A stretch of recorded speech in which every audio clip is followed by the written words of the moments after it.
And the morning? Oh, it begins with a test, not of strength, but of manners. The first challenge is peeling yourself from a mattress as stiff as a cold ham. But there's no flailing or grunting allowed. You must rise with grace, your breath curling like incense in the cold, and begin the day's small rituals with all the calm of a duchess sipping tea. Never mind that your fingers have gone numb. You reach for your bedgown, stiff from the chill, and pull it on over your nightshirt. Heaven forbid your ankles be exposed. Modesty never takes a winter break. You shuffle over to the basin, which has a decorative pitcher of water sitting atop it. Beautiful, but frozen. Yes, the water has become a miniature skating rink. Still, etiquette says you should wash your face. And so, with trembling hands, you break the ice like a desperate swan pecking for food, splash a few dagger-cold drops onto your cheeks, and try not to yelp.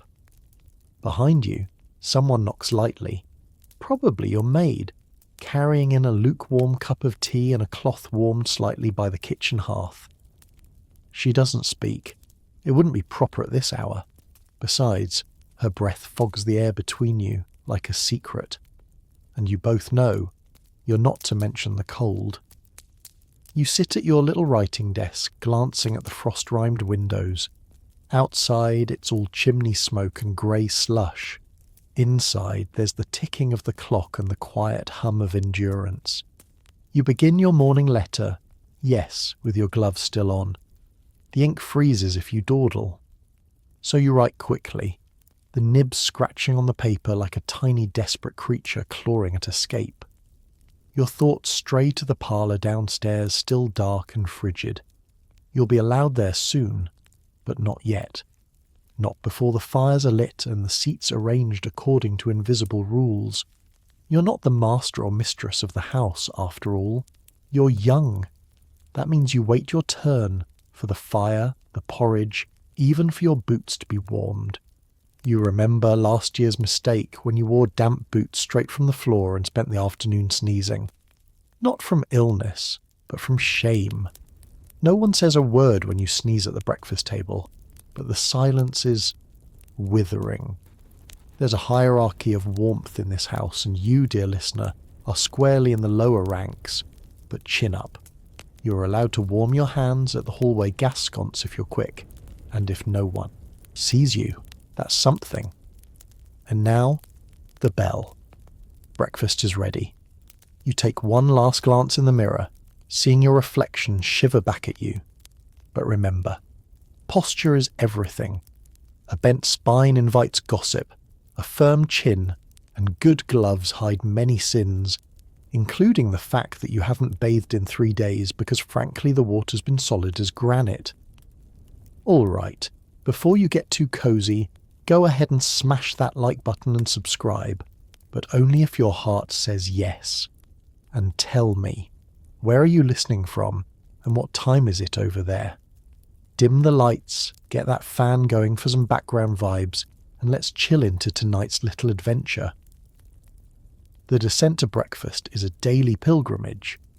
You tread carefully down the narrow stairs, hand brushing the wall for balance, not because you're unsteady, but because the wood banister is too cold to touch without gloves.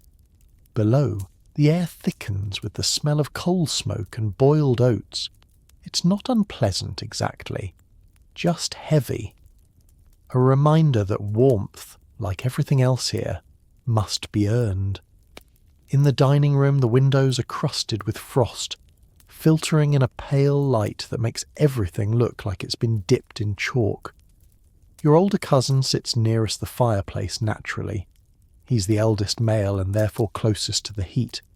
You take your seat down the table, far enough away that the warmth doesn't quite reach you. Your breath still puffs in little clouds over your teacup. Conversation is minimal. The rules of morning dining are strict. No complaining about the cold, no sniffing either.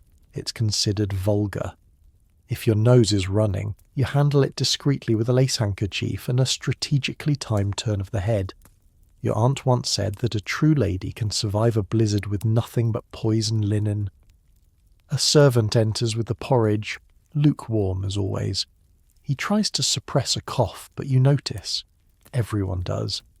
But no one says a word. To comment would be impolite, and to acknowledge illness at the table is almost as bad as bringing it in the first place. Instead, you quietly stir a spoonful of jam into your bowl, watching it pool like rubies on grey paste. Luxury in small doses. Your mind wanders to the rumours. Mrs. Ellingsworth down the lane supposedly hired a coal boy just to warm the footrests before guests arrived. Scandalous and clever. Your own household would never stoop to such things, not publicly at least. Etiquette, after all, is often just well-rehearsed denial. Everyone is cold, no one admits it. You excuse yourself after the meal with a quiet nod and retreat to the drawing room. It's still cold, but at least the fire has been coaxed into a reluctant glow. You huddle near it, palms out, back straight.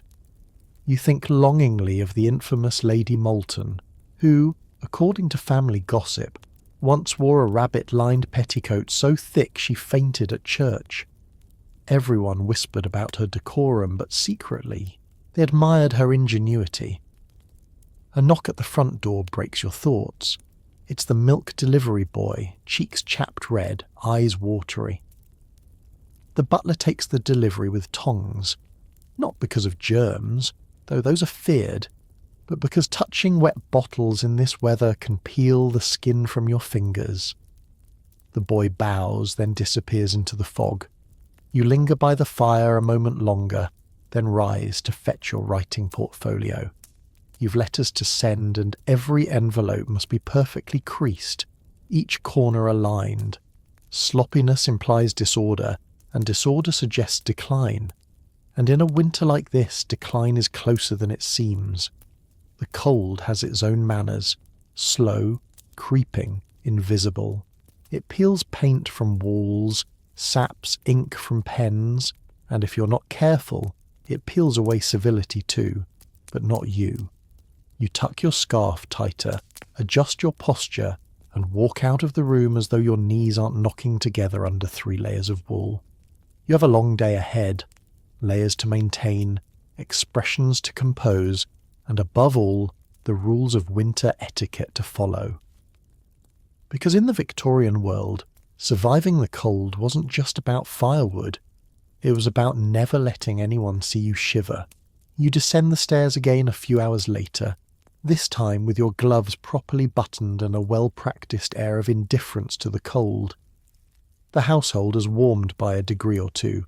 Someone must have bribed the scullery maid to keep the kitchen doors cracked open, but your nose still feels like it belongs to someone else. You drift toward the parlour, drawn by the faint promise of heat and the even fainter chance of seating near the fire. Ah, but here is where the real games begin. The fireplace is the throne of the Victorian household in winter, and like all thrones, it comes with a strict and invisible pecking order. Who gets the warmest spot? Not the youngest, not the kindest, not the coldest. The answer lies in a complex calculus of social rank, gender, marital status, age, and whose gout is acting up that morning. You enter and immediately scan the room. 3 chairs arranged in a shallow crescent around the hearth. The centre chair closest to the fire is already occupied by your grandmother, who hasn't moved since sunrise. She's bundled in a lap blanket the size of a ship's sail, and holding a half-empty teacup like it's the Holy Grail. She does not speak, but her presence is territorial. That chair is hers. It has always been hers. It may be hers even after she dies. To her right, your uncle is pretending to read a newspaper while blocking the heat with both knees and an outstretched boot. He glances at you, offers no gesture of welcome. To her left, the seat is unclaimed, but you wouldn't dare. That's your father's spot, and he's due back from his walk any moment now. It would be a quiet scandal to sit there, the kind that ends up in someone's diary. You take a position on the settee near the window, where the draught flutters the drapery just enough to make your fingers ache. This, you know, is your place in the household's thermal hierarchy, somewhere between vaguely tolerated and entirely forgotten. The rules are ancient and unspoken, but they shape your day. You cannot ask to sit closer to the fire. That would imply entitlement. Instead, you must wait until someone leaves, ideally due to urgent business or death. Until then, you smile and endure.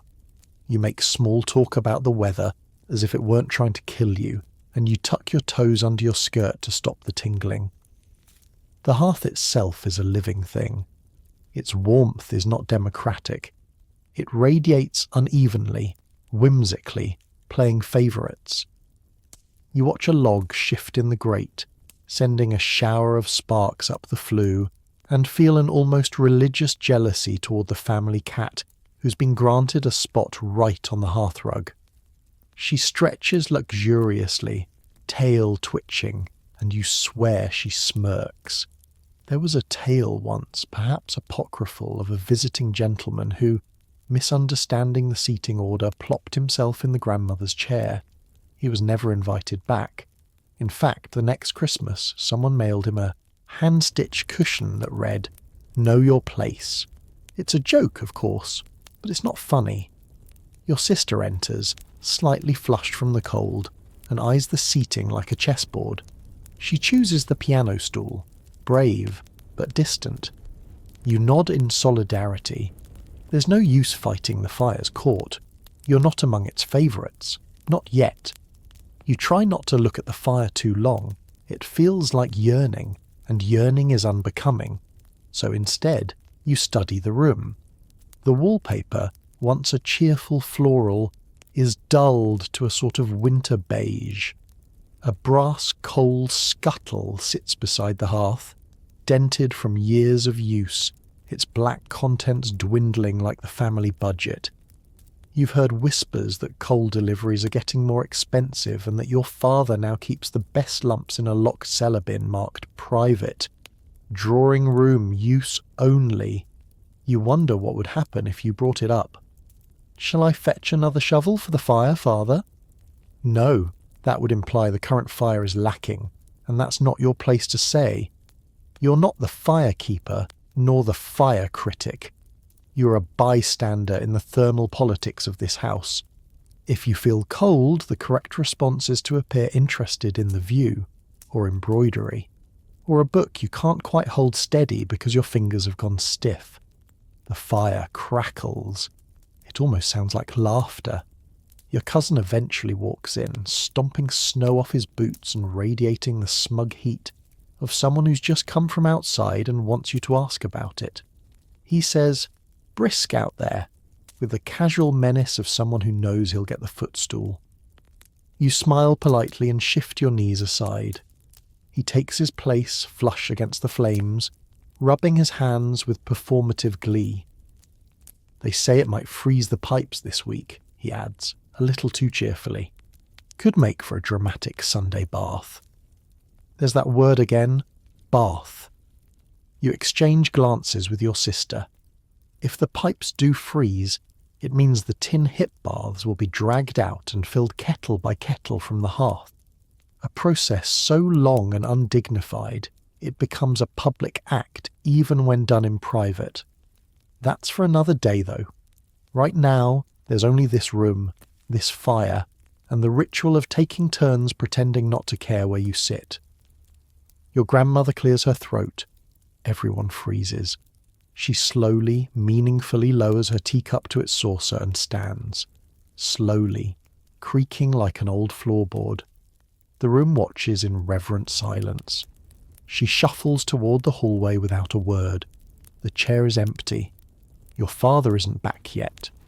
Your uncle is momentarily distracted by the cat, now attempting to claw a loose thread on his sock. There's a 2-second window of opportunity. 3 at most. You rise, not too quickly. That would be gauche. But with confidence, as if it's the most natural motion in the world. You glide toward the chair and lower yourself with all the grace of a swan, alighting on a pond, arranging your skirt and gloved hands with military precision. You feel it the instant you sit, the radiant heat soaking through the cushion, the warmth curling around your spine like a secret. No one says a word. No one needs to. You've done it properly. No breaches, no raised eyebrows. And for the first time today, you feel warmth not just on your skin, but in your bones. A victory. The fire pops approvingly. You glance toward the window, where snow begins to drift past in lazy spirals. Outside, the world is frozen stiff, but inside you found your place, just for now, until someone more senior returns. You're summoned next to the upstairs dressing room, where the true theatre of winter status begins, getting dressed. Not merely for function, and certainly not for comfort, but for image, propriety, and that ever-present spectre called correctness. You stand still in your petticoat, arms half raised, while your maid lays out the day's layers like a general setting the battlefield. First, the flannel undershift. Scratchy, yes, but invisible. Then the chemise. Then the stays. Tug snugly until your ribs protest. That's the foundation. Now comes the layering. Layer upon layer of cloth. Button, lace, and wool. Each telling a story not just of warmth, but of wealth. You either pile with quiet dread. A sensible winter ensemble in Victorian England means at least 5 main layers from shoulder to shoe. The phrase dressed to the nines may as well have been invented for this ritual. Every item must correspond to your social station, your family's fortunes, and your personal decency, all while pretending you just happen to throw it on. Your outermost dress is a sturdy slate grey, with a modest bustle and full sleeves lined in fox trim, a hand-me-down from your aunt, and just enough fur to suggest we're not destitute yet. Over it goes a thick woolen mantle, dyed deep bottle green, then gloves, then a bonnet, which must sit at exactly the correct angle or risk making you look like a country cousin. Finally the boots, lined in felt, buttoned up the side, hideously stiff. You've heard of one girl who wore unlaced boots and fainted at the bakery from cold and shame. You wonder sometimes if it's apocryphal, but you're not willing to find out. The thing is, in this world, dressing is a language. The cut of your sleeve, the texture of your gloves, the tiny velvet ribbon at your throat, all speak fluently of where you belong. Or worse, where you pretend to. Girl in last year's fashions might as well wear a placard that reads social decline pending. You remember last month's visit to the Addlestons, when Mrs. Addleston wore a velvet walking dress indoors. Your mother whispered afterward, "If you need to wear velvet to stay warm, perhaps stay in bed. The rules are tight as corset stays, and just as punishing." Your maid, to her credit, says nothing about the fading hem or the mended glove lining. She has her own code to follow. Neat hair, bowed head, no commentary unless asked directly. She helps pin your collar in place, then steps back. "You're ready, miss." You nod, even though you feel like a wool-stuffed mannequin. But now comes the truly important part, the reveal. Descending into public view while fully dressed is like stepping onto a stage. You pause at the top of the staircase, take a steadying breath, and glide downward, praying your boots don't squeak. In the drawing room, your family looks up, briefly. No compliments, of course. This isn't a ball. But someone's eyes linger half a second too long on your mantle, and you feel the flicker of satisfaction. Message received. You're warm enough, presentable enough, for today. You take your seat near the side window, still not fire adjacent, but at least out of the worst of the drafts, and begin the next test of winter etiquette, endurance without fidgeting. The wool is already prickling at your wrists, the stays press a dull ache against your ribs, and your boots are beginning their slow assault on your ankles. But to adjust any of it openly would be a failure. Shifting in your seat implies discomfort. Discomfort implies poor breeding. And that, well, That's practically a scandal. Across the room, your cousin Agatha enters in a maroon woolen gown with ivory piping and fur cuffs. She's made a bold move today. No shawl. You can feel the ripple of attention. No one says it loud, but everyone's wondering the same thing. Is her parlour better heated, or is this simply vanity dressed in bravery? Your aunt eyes her up and down, then returns to her embroidery with the cold precision of someone who'll be mentioning it in a letter by nightfall. Agatha removes her gloves slowly. The inside lining peeks out, satin, a quiet luxury. She places them palm up on the side table, an elegant gesture only achievable through endless practice. The gloves are not damp, which suggests her carriage was warmed before arrival. You take note. Everyone does. You smooth your skirt. Not too quickly, not too often. It's moments like this you realise winter clothing in your world is a type of armour, but not for war, for witnessing. You're seen before you are spoken to, evaluated before you are heard. And nowhere is this truer than in the dreaded act of removal. To remove a glove, a bonnet, even a single pin from your shawl must be done with timing and poise. Remove too early, and you're seen as impulsive. Remove too late, and you're gauche, making everyone else uncomfortable by holding onto your outer garments as if you might flee at any moment. The proper moment to unbutton your mantle, somewhere between the second and third cup of tea, when at least one other woman has done so first, and even then, never fully. A half-open mantle shows you're both relaxed and restrained. It's a language of fabric and hesitation. You recall an older girl years ago who arrived at a gathering and removed her overskirt before her gloves. The room went silent. An older gentleman coughed. Someone dropped a spoon. The hostess, smiling too hard, simply said, "How bracingly continental." That girl was never quite invited back. And so here you sit, radiating polite stillness in 5 pounds of textile. The fireplace flickers, and you resist the urge to extend your foot forward even an inch. Across the room, your brother does exactly that. He's a boy. The rules coddle him. He might even remove his cravat and receive nothing worse than a fond eye roll. You, however, must remain perfect and warm, but not too warm. Sweating is vulgar. Shivering is weak. The only acceptable body temperature is serene. You shift your gaze to the frost on the window, where a tiny track left by someone's fingertip spells out a secret. Probably the cook's son. He has no gloves, but the freedom to write on windows. You envy that, just a little. The door creaks. Tea is being prepared. You inhale slowly and prepare to sit another hour, dressed not only in wool, but in performance. Because in Victorian winter etiquette, how you wear your warmth is more revealing than what you say. And the moment you forget that, well, remember the velvet-wearing Mrs. Addleston. She's still recovering. You've been summoned to join a short outing, just a walk to the market and back, your aunt insists, as if the street outside isn't coated in betrayal. You pull your gloves back on with the ceremonial patience of someone preparing for battle, then step outside into the crisp, soul-pinching air of a Victorian winter street. The first thing to note is that the ice doesn't care about your composure. The stone steps are slick, the cobbles uneven, and the gutter has frozen into a narrow trench of black glass. You tighten your shawl and step gingerly, aware that your every movement is being watched.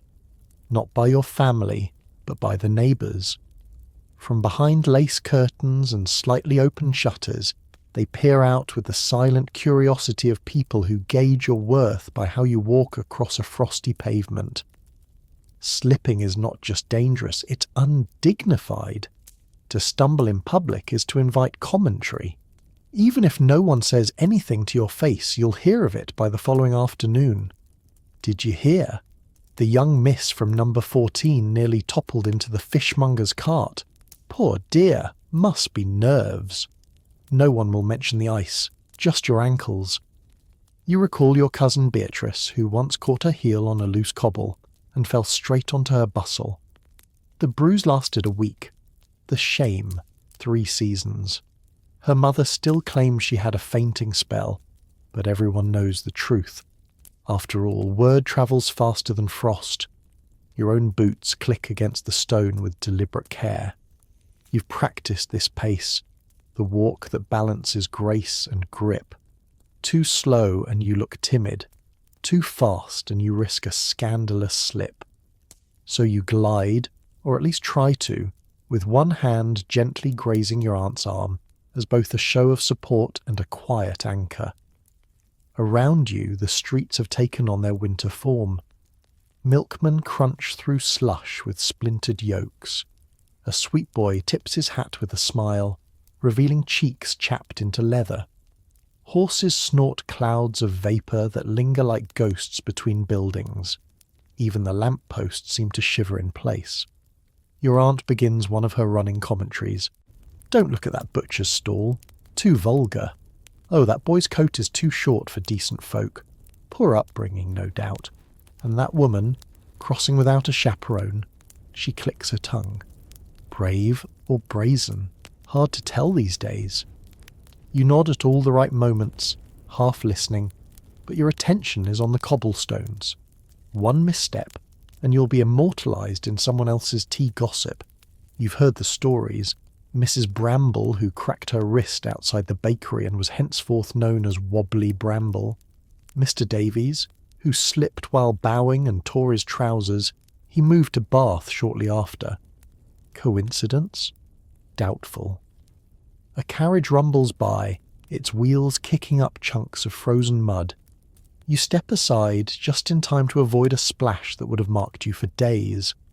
Your aunt nods, approvingly, as if dodging a cartwheel is a natural extension of breeding.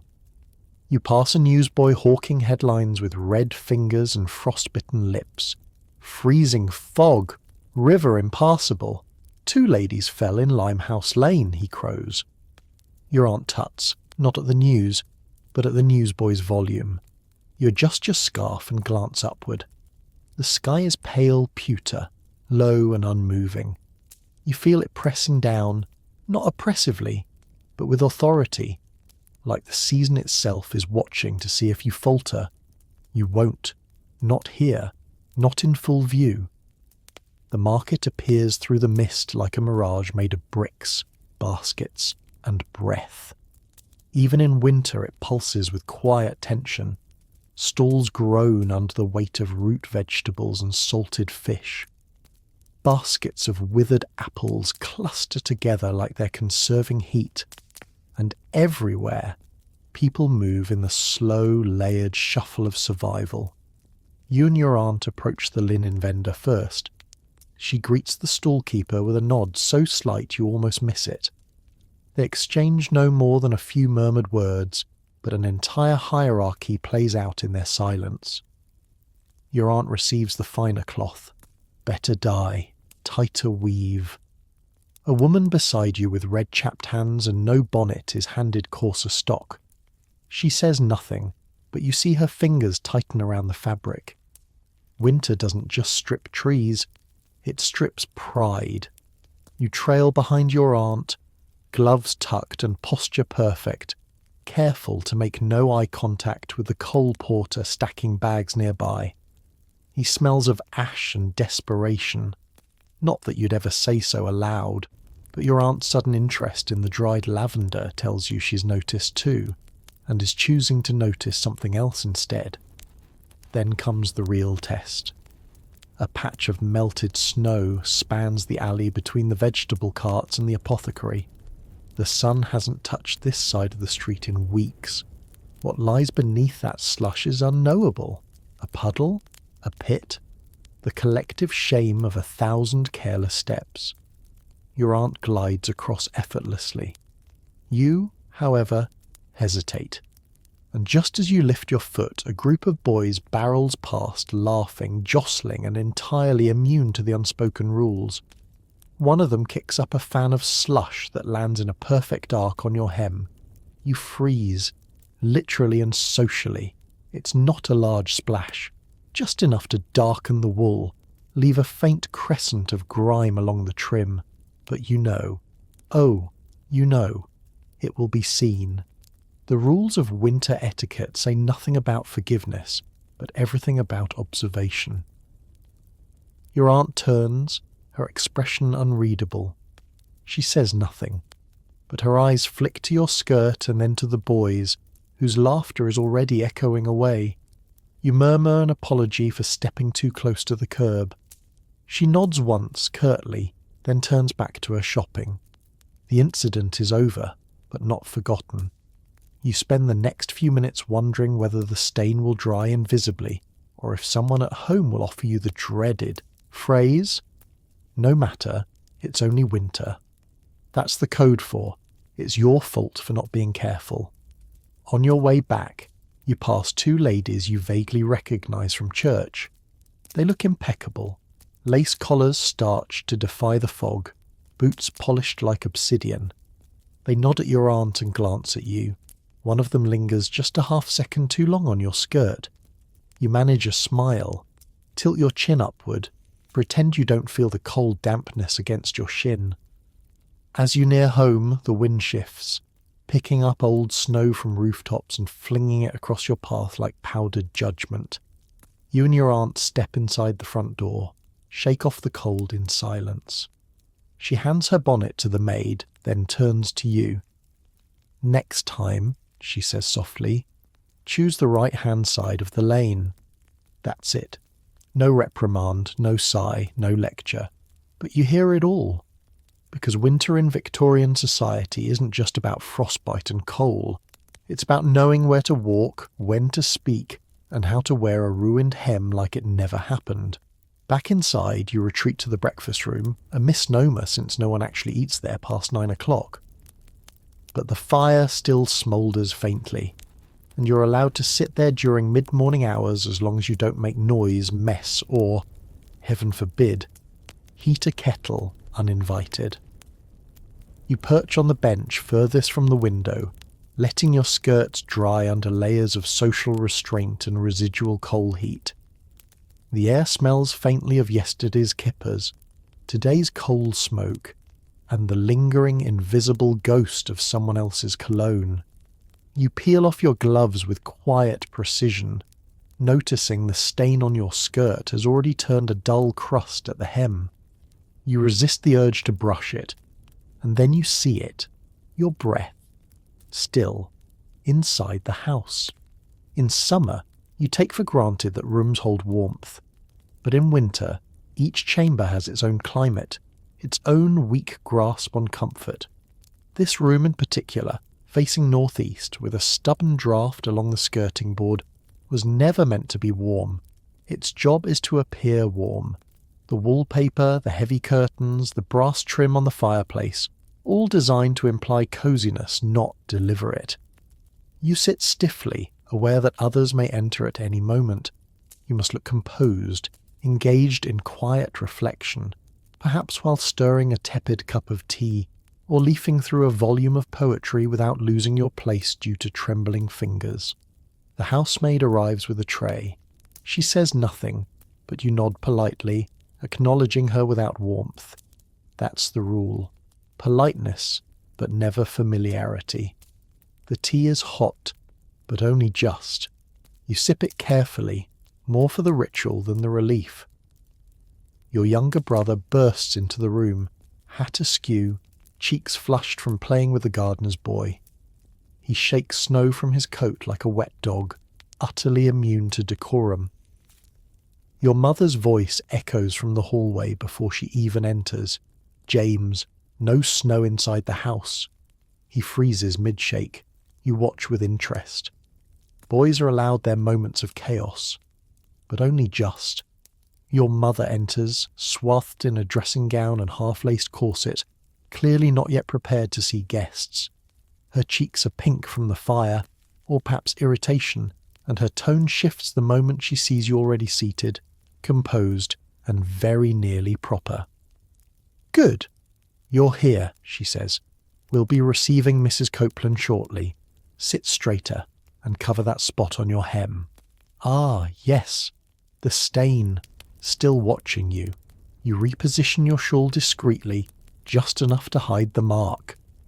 Your mother gives a small approving nod, then turns to James. Go change, and don't touch anything. He scampers off, leaving behind a trail of melting snow and the smell of winter mischief. Mrs. Copeland is a neighbour, and though you've never heard her say anything unkind, her eyebrows do more speaking than her lips. If she sees the stain, or worse, the slight tremble in your fingers, she'll mention it in passing to the milliner, who will mention it to the grocer's wife, who will in turn mention it while adjusting a price for your mother's ribbon. This is how frost travels in Victorian society, not just through the streets, but through whispers over jam jars and biscuit tins. You sip your tea and wait. Mrs. Copeland arrives precisely on time. Of course she does. No one fashionable is ever early, and only the desperate are late.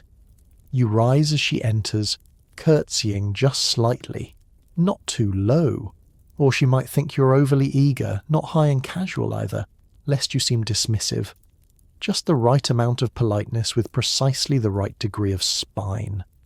She's bundled in a velvet pelisse trimmed in what appears to be genuine sable. You feel the temperature in the room drop despite the fire. Behind her, her maid slips inside quietly with a parcel wrapped in oiled cloth and disappears down the corridor without acknowledgement. It's understood. Servants move like phantoms. Your mother, now fully composed and laced, offers her hand in greeting, which Mrs. Copeland accepts with gloved grace. Then come the pleasantries, so rehearsed and brittle they could shatter like a frozen pane. Such a bracing morning, Mrs. Copeland offers, tugging at the fingers of her gloves one by one. Indeed, replies your mother, though warmer than yesterday, wouldn't you agree? You wait. The moment is coming. Her eyes flick to you, briefly. A glance no longer than the snap of a twig, but thorough enough to register everything. Your boots, your gloves now resting properly in your lap, the carefully repinned shawl concealing the stained hem. She sees it all, and then she smiles. Only her mouth moves. Your daughter is looking, well. It's not a compliment. Not quite. It's a probe, gently inserted into the conversation like the tip of a hat pin. Your mother thanks her with a pleasant murmur and turns the conversation to tea blends. You sit silently, nodding when expected, smiling when appropriate, fingers curled in your lap like folded ribbons, but your mind is whirring. Because this is winter etiquette at its most refined, the art of social skirmish conducted over lukewarm tea and lukewarm smiles. The fire crackles, the china clinks, and somewhere beneath it all is the hum of judgment, unspoken, polished, constant. You offer the biscuits when prompted, choosing the ginger ones safer. If someone so much as chips a tooth on a nut or makes a crumb on the carpet, it'll be recounted for weeks. Mrs. Copeland declines, citing the weather. I never eat sweets when it's damp. The body slows. The way she says the body suggests other people's bodies, certainly not hers. Eventually the visit ends. She departs with a flourish of her muff and a final glance over her shoulder, right at you, a flicker of something, approval, pity, amusement, it doesn't matter. It's gone in an instant. Your mother exhales the moment the door shuts. Not a sigh. Victorian women never sigh, but a breath just deep enough to suggest relief. Well done, she says softly without turning. You held yourself well. You nod, quietly pleased. In the cold chess game of drawing-room survival, you've escaped today without a social bruise. The hem is still damp beneath the shawl, but your dignity remains starched and upright. As the fire settles into coals and the clink of cups fades, you realise something important. In winter, it's not just your body that must be kept warm. It's your reputation, and the temperature of both is always being measured. The day drags on, and the light outside dims into that curious half-shadow particular to a Victorian winter afternoon. where it's not quite evening, not quite day, and everything is tinted the colour of old pewter. You're called to the sitting room to help with correspondence, which in this house is code for watch your elders write letters while maintaining good posture and not speaking unless spoken to. The fire has gone down again, of course. Coal isn't to be wasted. The embers are banked, the heat barely a whisper. You settle near the writing desk and accept the stack of envelopes handed to you, unsealed, cream-coloured, thick with weight and intent. Your job is simple. Fold, blot, stack, but never seal. That would be presumptuous. Your mother is already writing her 4th letter of the afternoon. You can tell from her expression that it is the one to Aunt Celia. The tone must be warm but not too warm, apologetic without implying guilt, concerned but not intrusive. Letter writing in this world is a high form of choreography, and then it happens. The chimney groans. A deep, almost conversational sigh of soot and air that everyone in the room pretends not to notice. But your heart sinks because you've heard that sound before, and you know what's coming next. It begins with a flutter of black snow, just a pinch, like confetti tossed at a very dull wedding. Then more, drifting lazily down from the hearth as the warm updraft falters. You glance at the fire and see it, the dreaded backdraft. The chimney is sulking again. Your mother pauses mid-sentence, not because she's startled, heavens no, but because the rules say that if soot is falling, one must pretend it is not. Only if it lands directly on your paper may you acknowledge it, and even then, only with the faintest flick of the wrist. A small mound collects in the fireplace. Your sister discreetly rises to fetch the screen, one of those lovely painted ones with birds and flowers, utterly useless at blocking soot but essential for preserving appearances. She places it in front of the hearth. It wobbles slightly, then leans. The smudge of ash on the rug is beginning to widen, but still no one says anything. You are, instead, handed a fresh stack of blank parchment. You've heard, of course, of the incident last year at the Crenshaws. A chimney sweep showed up late, and Lady Crenshaw's new carpets were ruined by a gust of flue ash. She tried to host an afternoon tea the next week, and not a soul came. Something about the air in that house feels unsettled. Your father finally enters, notices the fireplace and raises a brow. Still acting up? Your mother glances at the screen. Only slightly. That, in Victorian terms, is practically a confession of disaster. A servant is dispatched to call the sweep. This means he'll be arriving tomorrow just after dawn, and will track Ash through the hallway, clatter about with brushes, and, most terrifying of all, speak out loud. He's one of the few men in London permitted to call soot and not residue, and that makes him dangerous. In the meantime, the room cools further. The fire cannot be tended until the flue is clear, and so your entire afternoon is now a test of resolve, finishing correspondence without letting your hands tremble, ignoring the faint scent of ash curling through your skirts, and trying very hard not to sneeze. Because sneezing, especially due to soot, is unladylike. The sweep arrives the next morning while the sky's still more night than day, a smudge of blue-grey barely peeling off the rooftops. You hear him before you see him, clattering metal rods, boots like hammers, and a low whistle that cuts through the cold like a blade through wax. You're not supposed to be in the hallway when he enters, but you linger behind the parlour door just long enough to catch a glimpse. He's small, no more than 15, perhaps younger, his face completely blackened with soot except for 2 piercing eyes. He carries his tools like a knight wields a lance, and for a moment he looks both older and more alive than anyone in your household. The housemaid guides him in with a kind of sideways reverence, the same way she'd escort the coffin maker or the rat catcher, people whose jobs are vital but must not be seen too clearly. He disappears into the hearth like a magician's trick. You hear the scratch of his brush in the chimney flue, the scatter of grit onto the iron grate, and somewhere upstairs, a soft groan of dislodged soot trickling downward like dark snow. You're shuffled away before he re-emerges because it would be unseemly to watch. He's paid in coin and dismissed with a hasty slice of bread wrapped in cloth. No one offers tea, no one says thank you. He leaves as silently as he came, trailing a single black fingerprint along the back door latch. Back in the sitting room, the fire is restored to good health, crackling, assertive, even a little smug.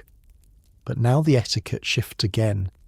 You see, once the chimney has been swept, the ash must not be acknowledged. Not the faint cloud still hovering near the baseboards, not the black smear clinging to the poker.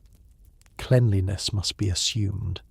To mention soot is to imply that something soiled your home, and Victorian respectability is not compatible with the idea that dirt, much less coal dirt, might exist indoors.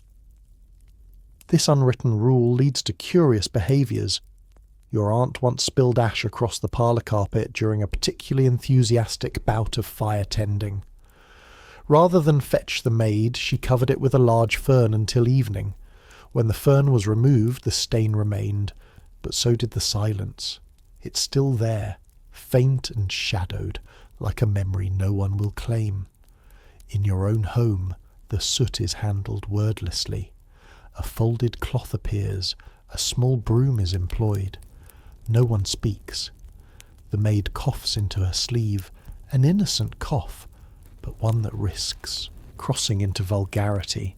You hear it and feel a twinge of guilt. She's probably colder than any of you, fingers red and raw, knuckles grey with coal dust. But etiquette forbids pity when it requires discretion. Kindness, perhaps, but not visible emotion. Certainly not comfort. Later that afternoon, the drawing room is pronounced settled. The fire burns evenly, no longer rebelling. Tea is poured, letters are resumed, and though the faint scent of soot still clings to the drapes, no one remarks on it. But you remember the boy, the flash of his eyes, the way he vanished into the hearth like he belonged to the brickwork. You wonder if he works every house on this street, if he knows which families tip well, if he dreams of warmth, or if it's so unfamiliar that he's stopped noticing its absence. You place your glove back on your lap and pick up your pen. You write your name in perfect copperplate, the letters clean and symmetrical on the page. Because in this house, neatness is more important than comfort, and winter, no matter how much soot it brings, must always be endured with grace. You wake the next morning to an odd quiet, a muffled stillness that presses against the windows like a held breath. It takes a moment to realise what's different. Then you see it. Snow. Thick, soft, and blanketing the world in a hushed coat of white. The streets, the rooftops, even the coal cart outside, all blurred into a single pale sheet, like someone scraped away the city's soot and left behind a blank page. And that means only one thing. The Thames has frozen.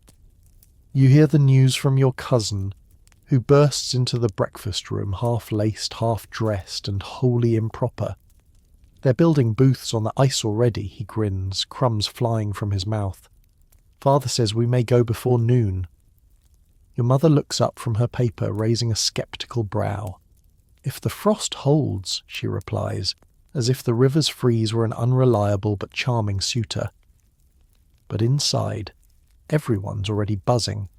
The frost fair, when the river turns into a market, a circus, a playground, and a minefield of etiquette traps all rolled into one, is both thrilling and terrifying.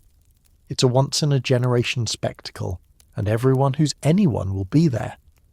Preparations begin immediately. By 10 o'clock, the entire household is a flurry of layered garments, fur-lined cloaks, carriage requests, and carefully packed parcels of tea cakes and oranges wrapped in waxed cloth. No one speaks aloud what they're all thinking. Please don't fall in. The river is frozen, yes, but only in places. There are still dark patches where water gleams beneath the ice, like eyes waiting to blink. You're laced tightly into your best walking gown, charcoal with silver buttons, chosen for both warmth and contrast against the snow. Your boots are polished. Your muff has been discreetly lined with hot bricks wrapped in flannel. You're ready. The carriage ride down is slow. Everyone in London seems to have the same idea. Horses tread cautiously, their hooves muffled against the packed snow. You pass a line of men hauling barrels, women with arms full of bread loaves, children pulling sledges made from wooden crates and rope. It's a strange procession, like a cheerful migration across some frozen kingdom. And then you see it. The river, wide and white, stretched flat like a ballroom floor. The arches of the bridges loom above, but below, where water should churn, there is only ice dotted with tents, booths and fluttering pennants. Smoke rises in lazy curls from tiny fires. Laughter carries in pockets on the wind. Someone is playing a fiddle. A dog chases a spinning hoop. The frost fair has begun. You step down from the carriage, your foot crunching onto the river's back. A shiver crawls up your spine, not from cold, but awe.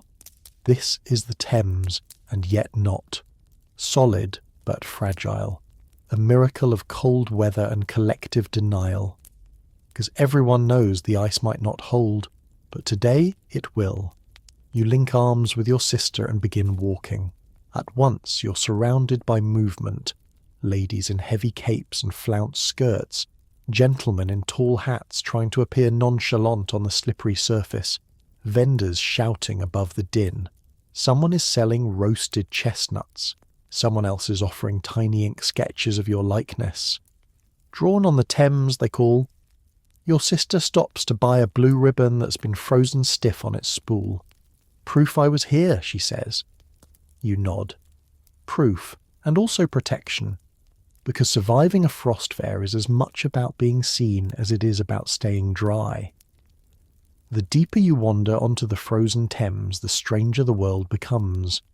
A man in a velvet coat juggles oranges with frostbitten fingers.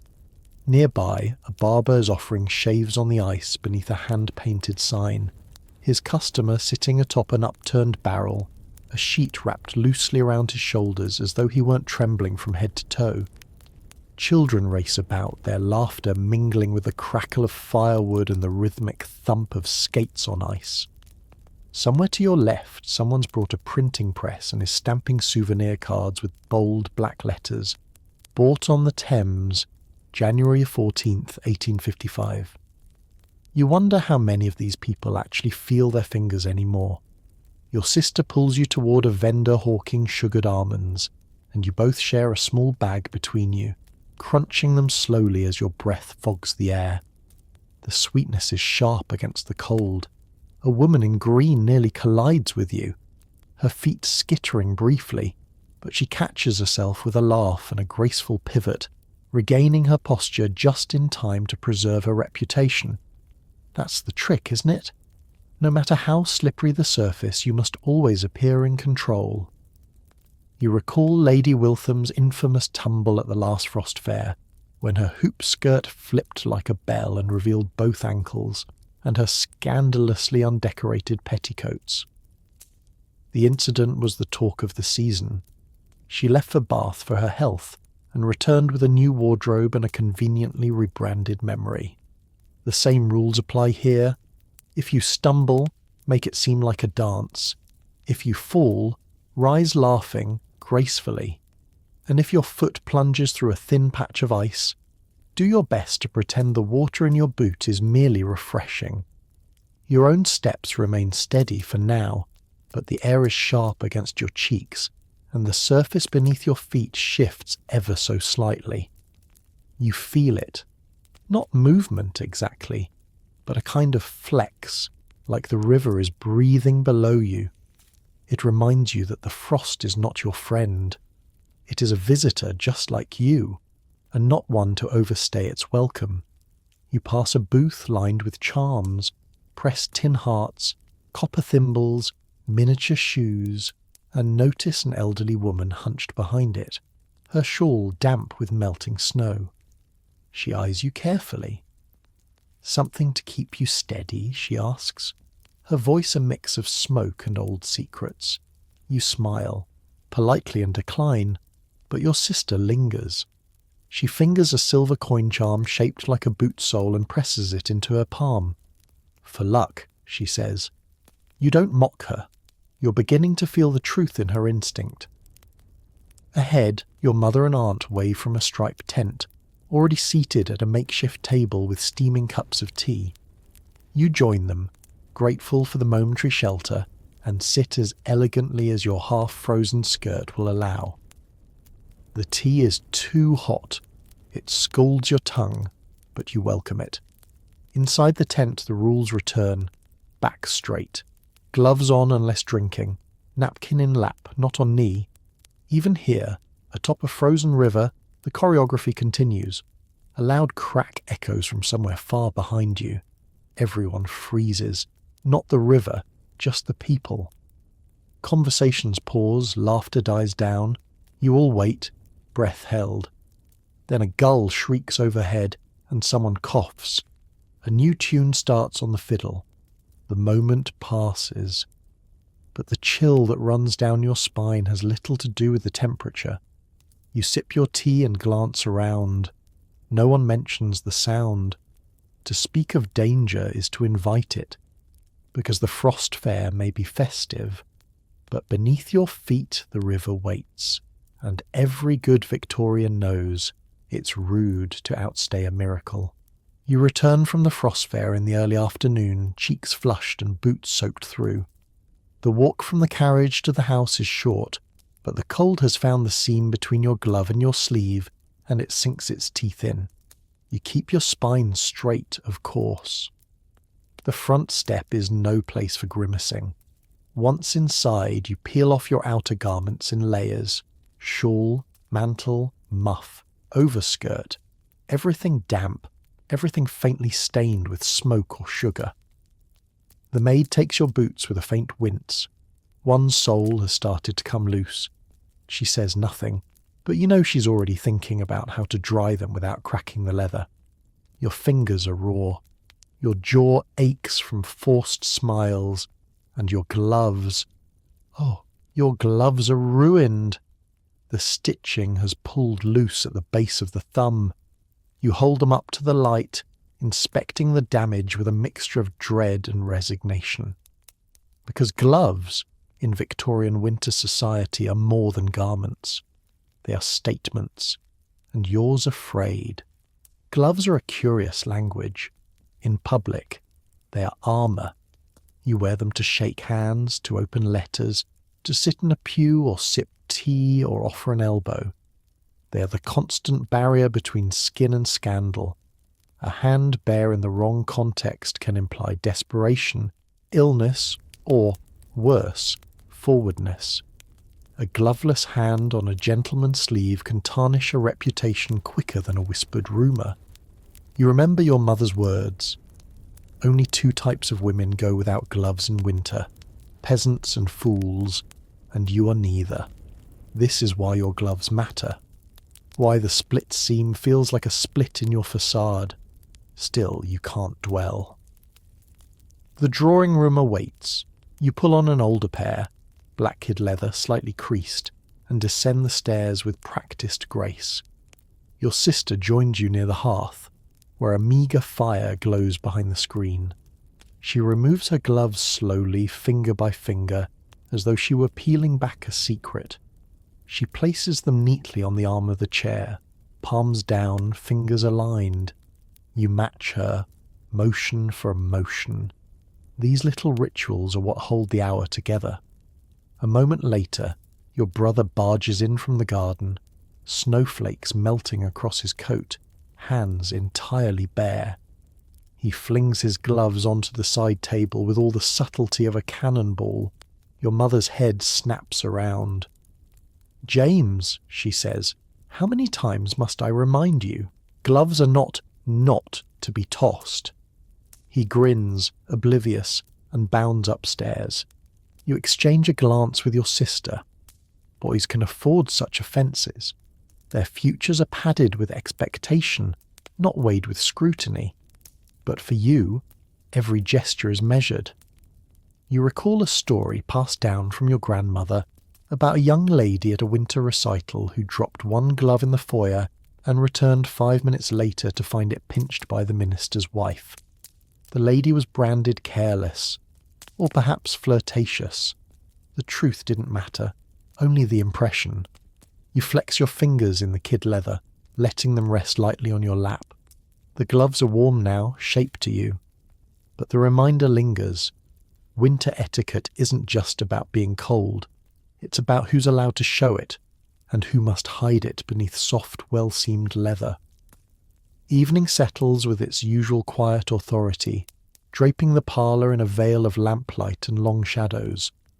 The fire crackles politely, now monitored closely after yesterday's soot misadventure, and everyone takes their appointed seats. The windows are fogged from within, and outside gaslight flickers through the frost like distant stars blurred by sleep.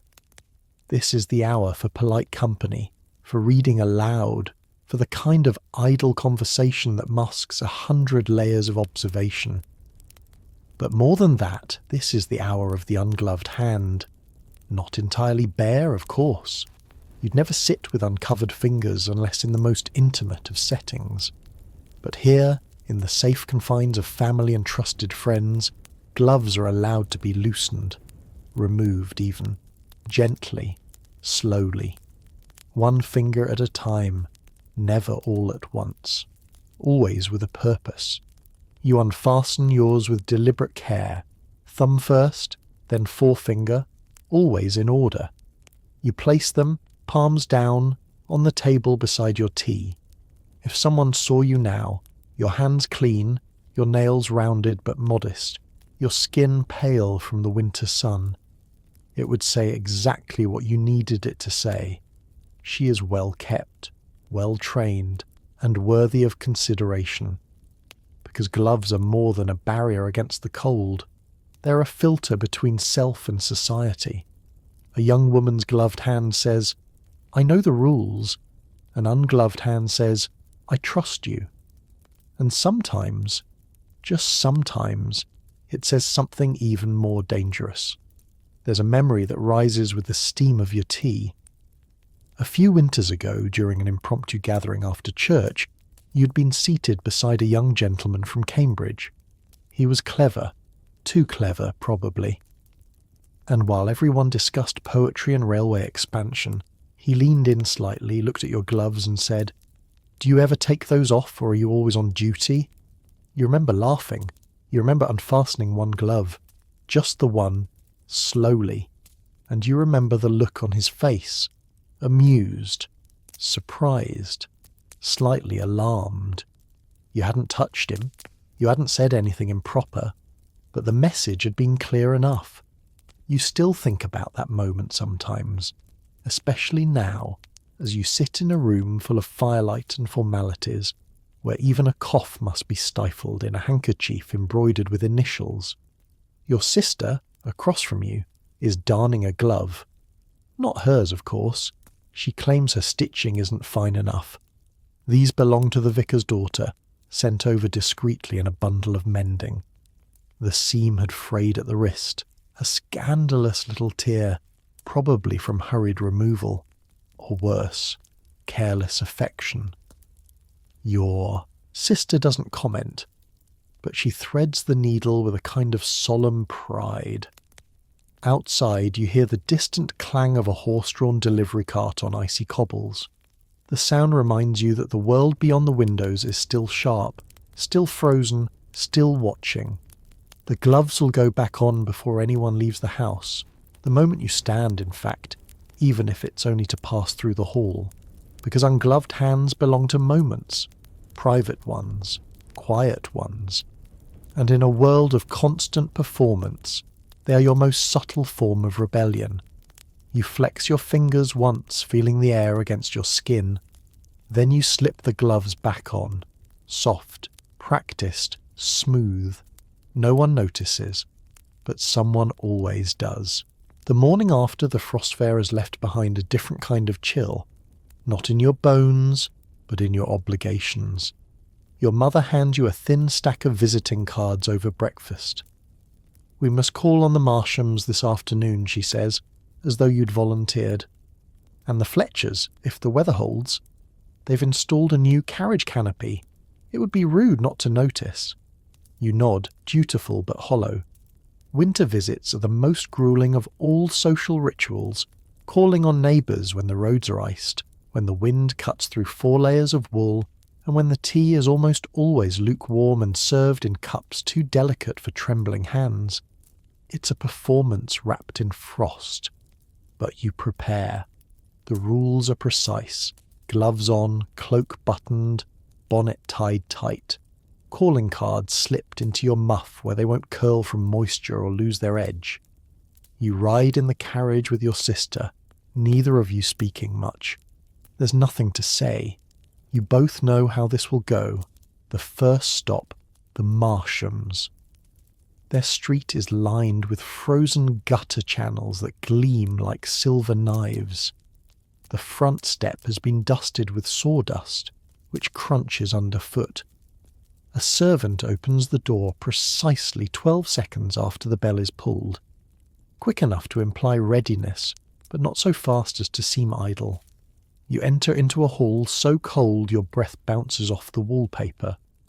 "Mrs. Marsham will receive you in the blue room," the footman says, already turning. Of course she will. The blue room, never warmed properly, chosen precisely because guests won't linger. You peel off your outer cloak, but keep your gloves on. It's far too early in the visit to remove them. Removing gloves is an act of intimacy, even among women, and today's visit is purely strategic. Mrs. Marsham greets you with her usual frozen smile politeness. Her gown is navy bombazine with white cuffs that have never met a real fireplace. The 3 of you sit in a triangle of tension around a tea table that steams weakly. You're offered a cup. You accept, even though it smells faintly of boiled wool and lemon. You sip. It burns your tongue slightly. You say nothing. The conversation begins. "I do hope the frost fair didn't disturb your sleep," Mrs. Marsham says, her eyes twinkling with a sort of amusement that masks appraisal. "We heard the noise from here. Some of the music was quite enthusiastic." You smile. "We were home before sunset." Your sister adds, "It was quite a sight. I believe I saw someone offering wax figures of the Queen." "Oh dear," Mrs. Marsham replies. "The monarchy for sale?" Everyone chuckles. It's a joke, but not entirely. Then comes the subtle war. She glances at your boots, still faintly damp at the soles. At your gloves, a thread just beginning to loosen at the wrist. At your tea saucer, where a single drop has escaped your cup and lingered on the porcelain like an accusation. You shift slightly, enough to imply dignity but not discomfort. And when she asks, "Have you heard about poor Mrs. Denby's slip on the ice?" you respond with the perfect mix of concern and detachment. "Oh no, how dreadful. I do hope she wasn't seriously inconvenienced." Because in these visits, sympathy must never imply identification. You must express sorrow without suggesting it could ever happen to you. You leave the Marshams with cheeks pink from more than the cold. The moment the carriage door clicks shut, you exhale. "She saw the loose thread," your sister says flatly. You don't answer. Of course she did. That was the entire purpose of her gaze. Searching, cataloguing, filing you away under whatever quiet label she chooses. Tolerable, tired, slipping, still respectable, for now. The carriage bumps down the icy street toward your next appointment, the Fletchers, Their home is smaller, but somehow colder. The drawing room has a single fire that seems more ceremonial than functional, and a fan of frost creeps up the inside of the window like lace woven by ghosts. You enter with your gloves still on, exchanging greetings with Mrs. Fletcher, a tall woman who speaks with an accent that shifts depending on her audience. Today she sounds faintly Scottish, perhaps to match her wool tartan shawl, which clashes magnificently with the pink damask upholstery. The real challenge here, though, is the tea. The Fletchers pride themselves on serving exotic blends, green teas, oolongs, and even a horrifying smoked variety from Russia that tastes like chimney water and regret. You accept your cup with a smile so stiff it could be carved from soapstone and sip cautiously, letting the liquid barely touch your tongue. It's awful. Your sister manages better.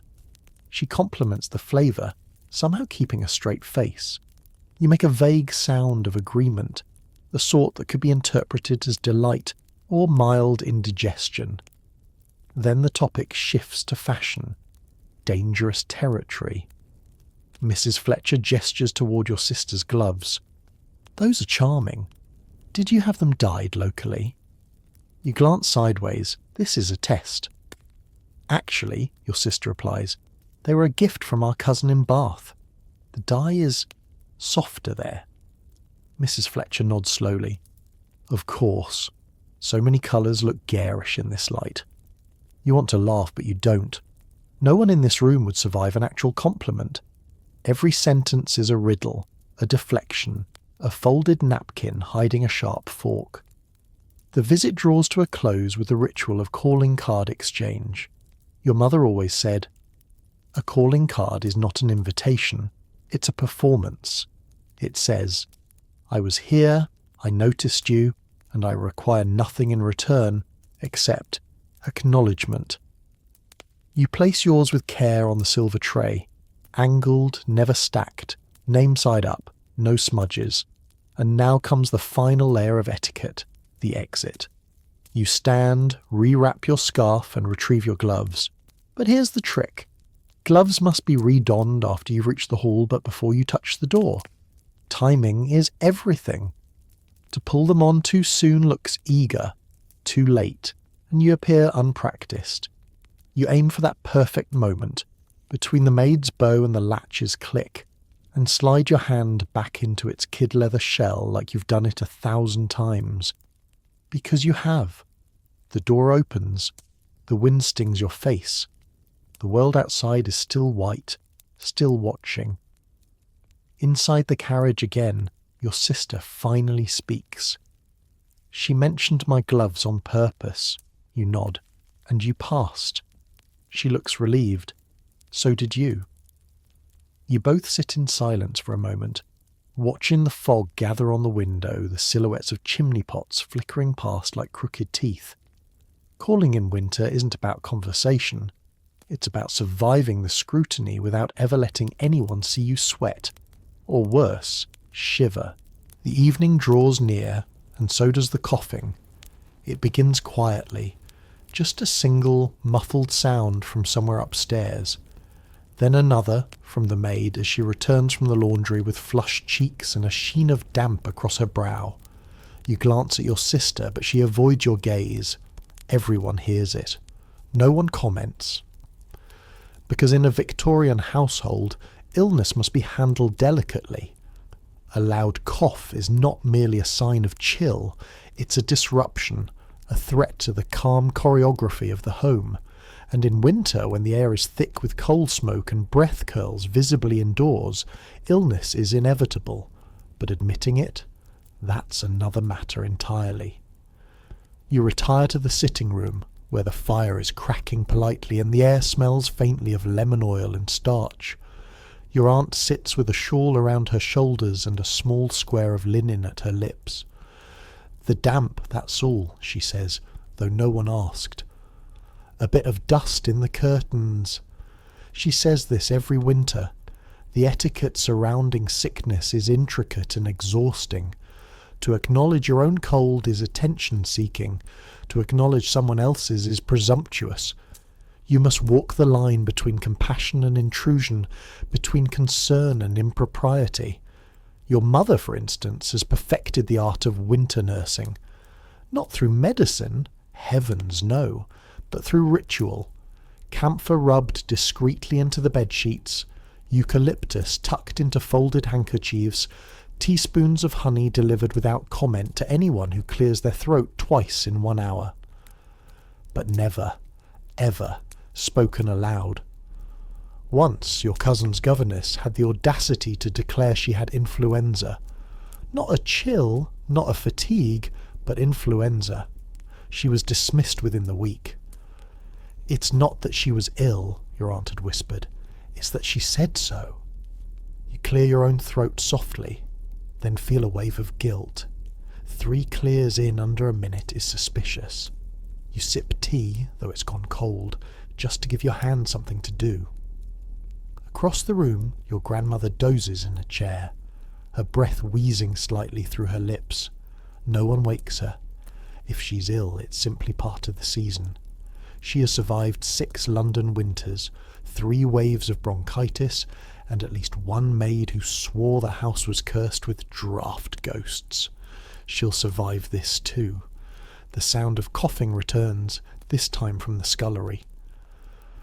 The maid appears a moment later with a tray, her eyes slightly glassy, her hands trembling as she pours the tea. You watch her wrists, raw, red, cracked from soap and cold. She's trying so hard not to sniffle.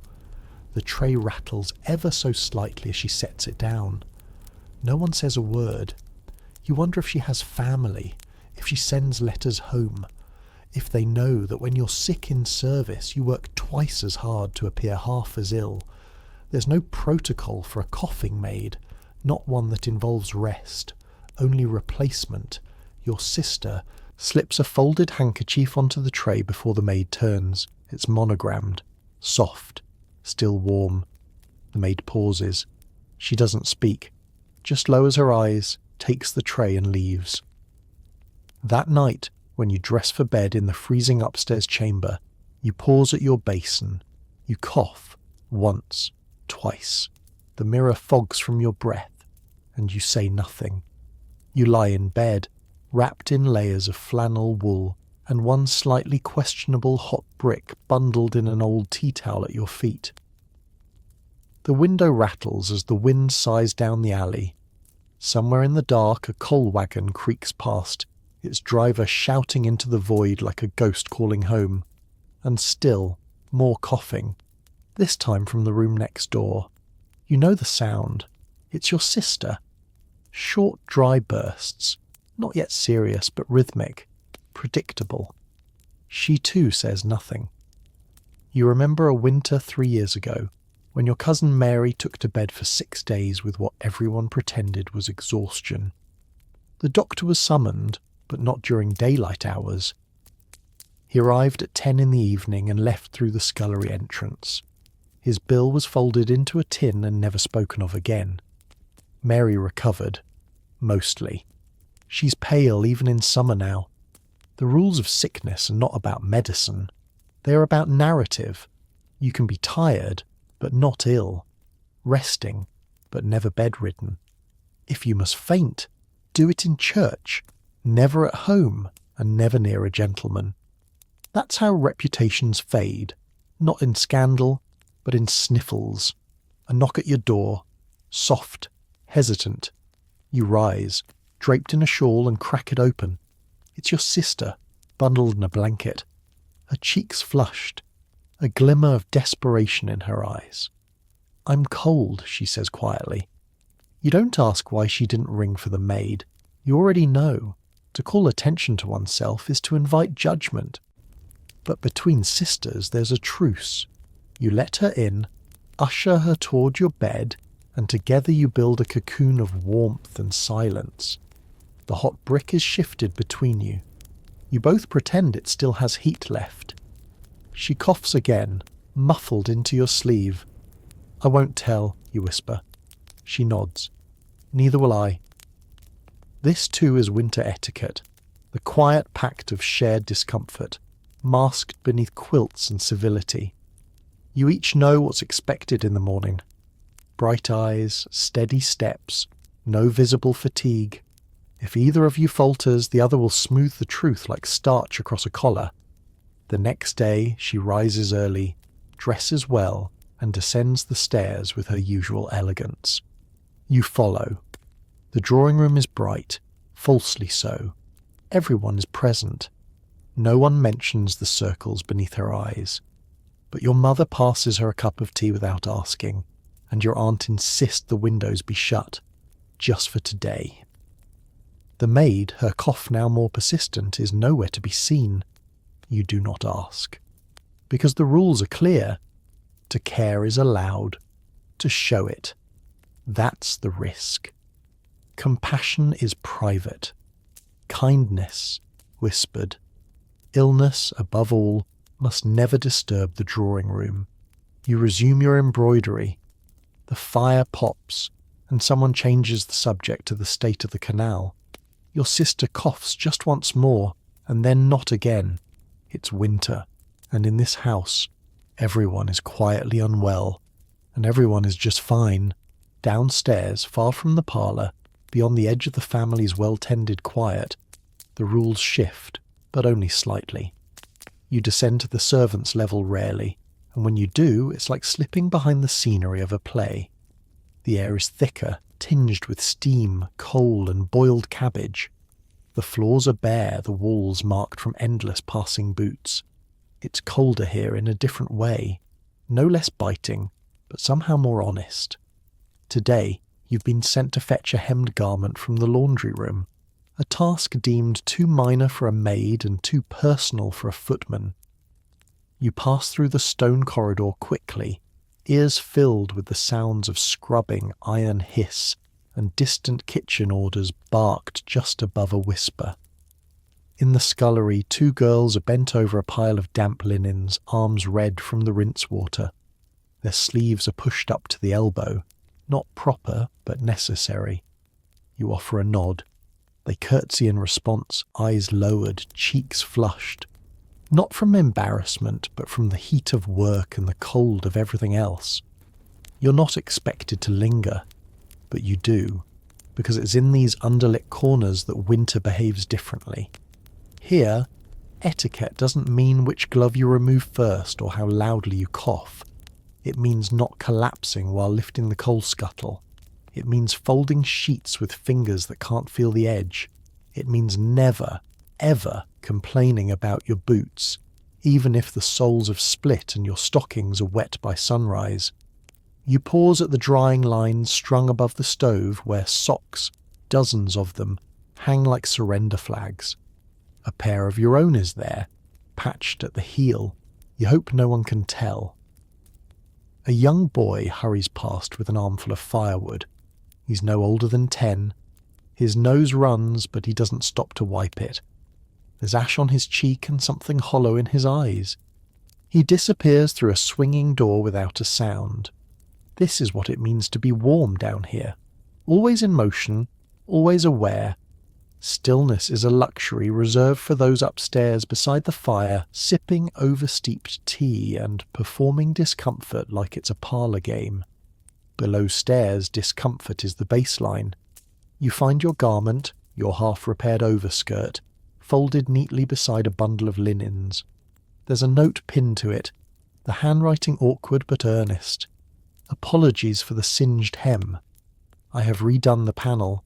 Warm wishes, E. You don't know who E is, you don't ask.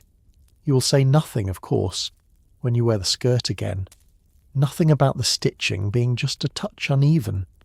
Nothing about the thread being a slightly different shade.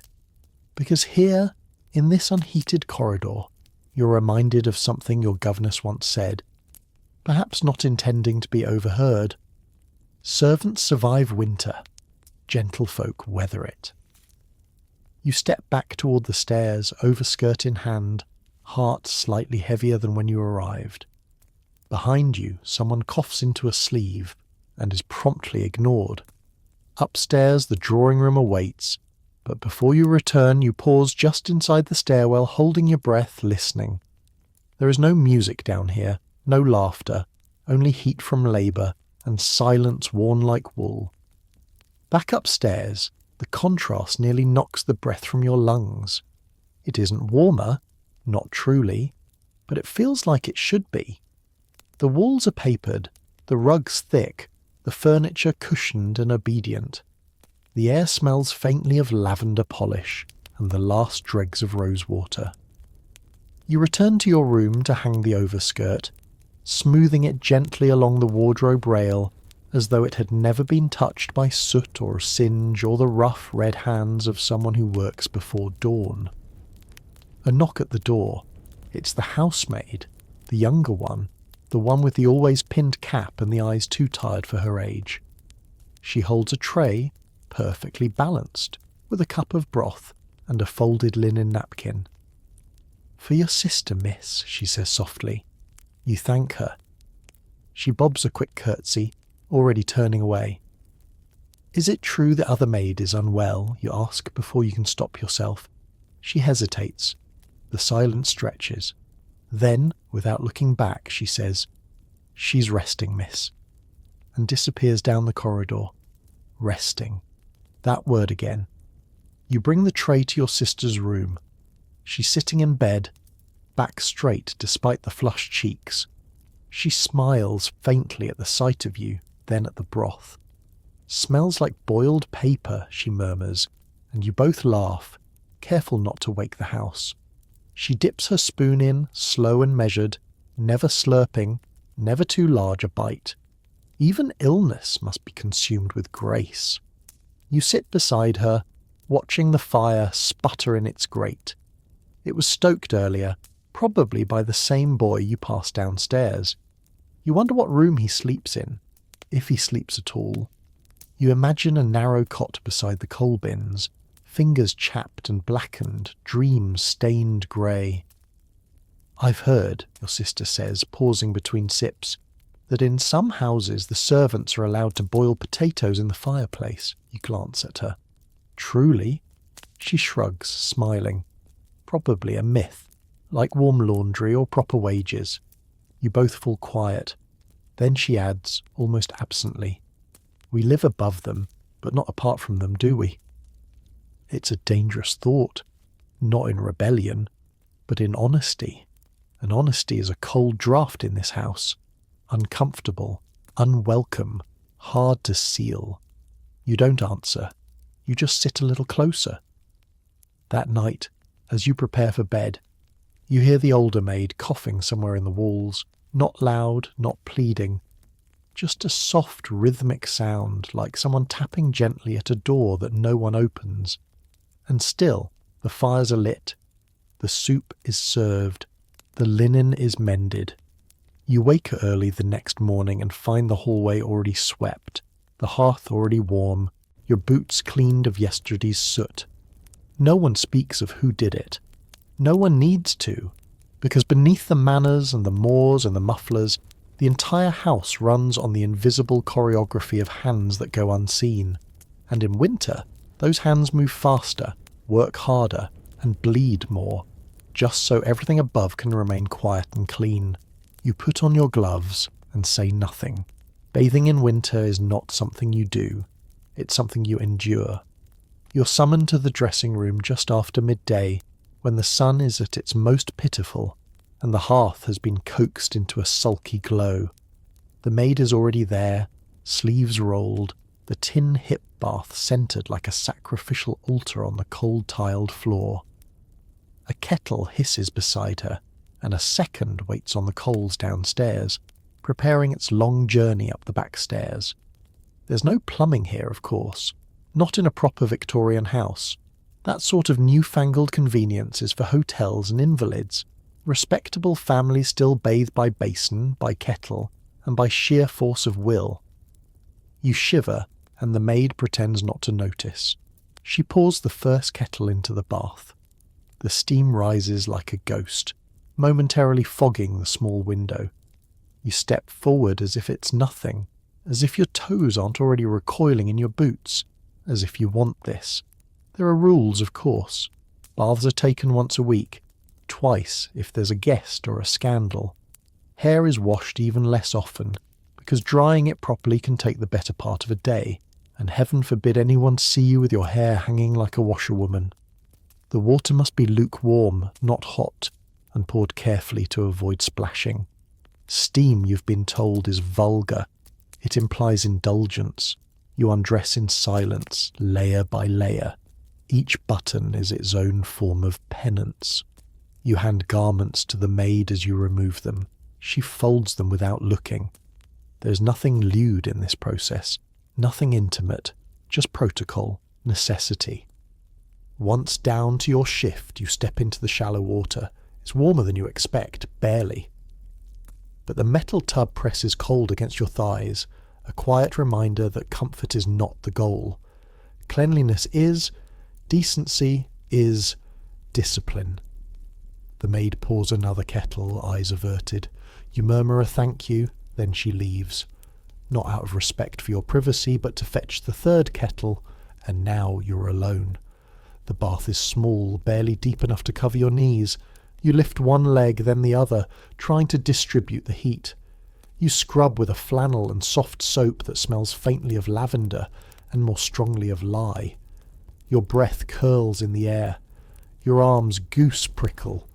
There's a superstition among the servants that catching a chill while bathing is how weak lungs begin. Consumption doesn't come from God, it comes from cold water and foolishness. You rinse your limbs quickly, efficiently. The maid returns just in time for the final pour, one small kettle over your shoulders. The warmth makes you gasp, then it's gone. You step out as soon as the water stills. No lingering, that would be indulgent. You dry briskly with a rough towel, and the maid wraps you in a flannel robe with the tenderness of someone handling porcelain. No eye contact, no conversation. She carries the bath out by its handles, her small frame barely managing its weight. You hear her. Boots scuff the floor as she turns the corner, water sloshing gently as she disappears. Steam clings to the mirror, softening your reflection into a stranger. Pale arms, damp hair, and something else. Something brittle behind the eyes. You dress quickly. The fire is dimmed again, and the room is cooling fast. By the time you return downstairs, no one mentions your absence. Because winter baths, like illness and servants, are not discussed in polite company. They simply happen in the margins. You descend the stairs with damp hair pinned neatly beneath your lace cap, your skin slightly pink from scrubbing, your composure intact. There's a faint chill still clinging to the small of your back despite the layers of linen and wool now wrapped around you. But you say nothing, always nothing. The parlour is warmer than before. Someone must have bribed the houseboy to tend the fire early. You slip into your usual seat and take up your embroidery frame. The others don't even look up. That's how you know you've done it right. There is a rhythm to cleanliness in winter, and it's a quiet one. You're meant to appear fresh but not scrubbed, glowing but not flushed. To look too clean is to look like you tried too hard, and trying is the gravest sin of all in a house where everything is meant to seem effortless. Your sister joins you a moment later, a faint hint of violet water trailing her. She's already composed, her eyes lined with just enough kohl to look alert, her gloves pulled on but not yet buttoned. You glance at each other, both knowing what the other has endured in separate dressing rooms. Neither of you speaks of it. Across the room, your cousin Geoffrey lounges by the fire with a newspaper, the very picture of masculine ease. He hasn't bathed in 3 days. Of this, you're quite sure. And no one will mention it. Not unless his collar starts to yellow. Even then, it will be raised as a question, not a criticism. Is your laundress unwell? The gender divide in winter hygiene is as stark as the difference between the drawing room and the scullery. For women, cleanliness is expectation. For men, it's a suggestion. one that can be dismissed if the boots are shined and the cravat tied correctly. You sip tea, the cup warm but the liquid tepid. Everything this season is lukewarm, water, expectations, expressions, even the compliments. From the window, you spot the neighbour's daughter, Clara May, stepping into a waiting carriage. Her hair is loose beneath her bonnet, a scandal in itself. Worse, she's flushed, not with cold but from speed. She must have been late. You and your sister exchange a glance, there'll be talk, and the talk will begin with her hair. "Did you see Clara May this morning?" someone will whisper. "She looked windswept," someone else will add. Then the real verdict. "Poor dear, I suppose it's hard to find good help these days." Because the fault never lies with the weather, or the schedule, or the girl herself. It lies with her presentation.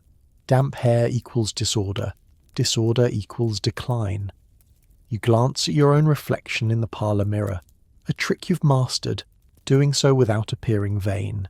The cap sits properly, the cheeks modestly pink, nothing to draw attention, just the right amount of visible effort.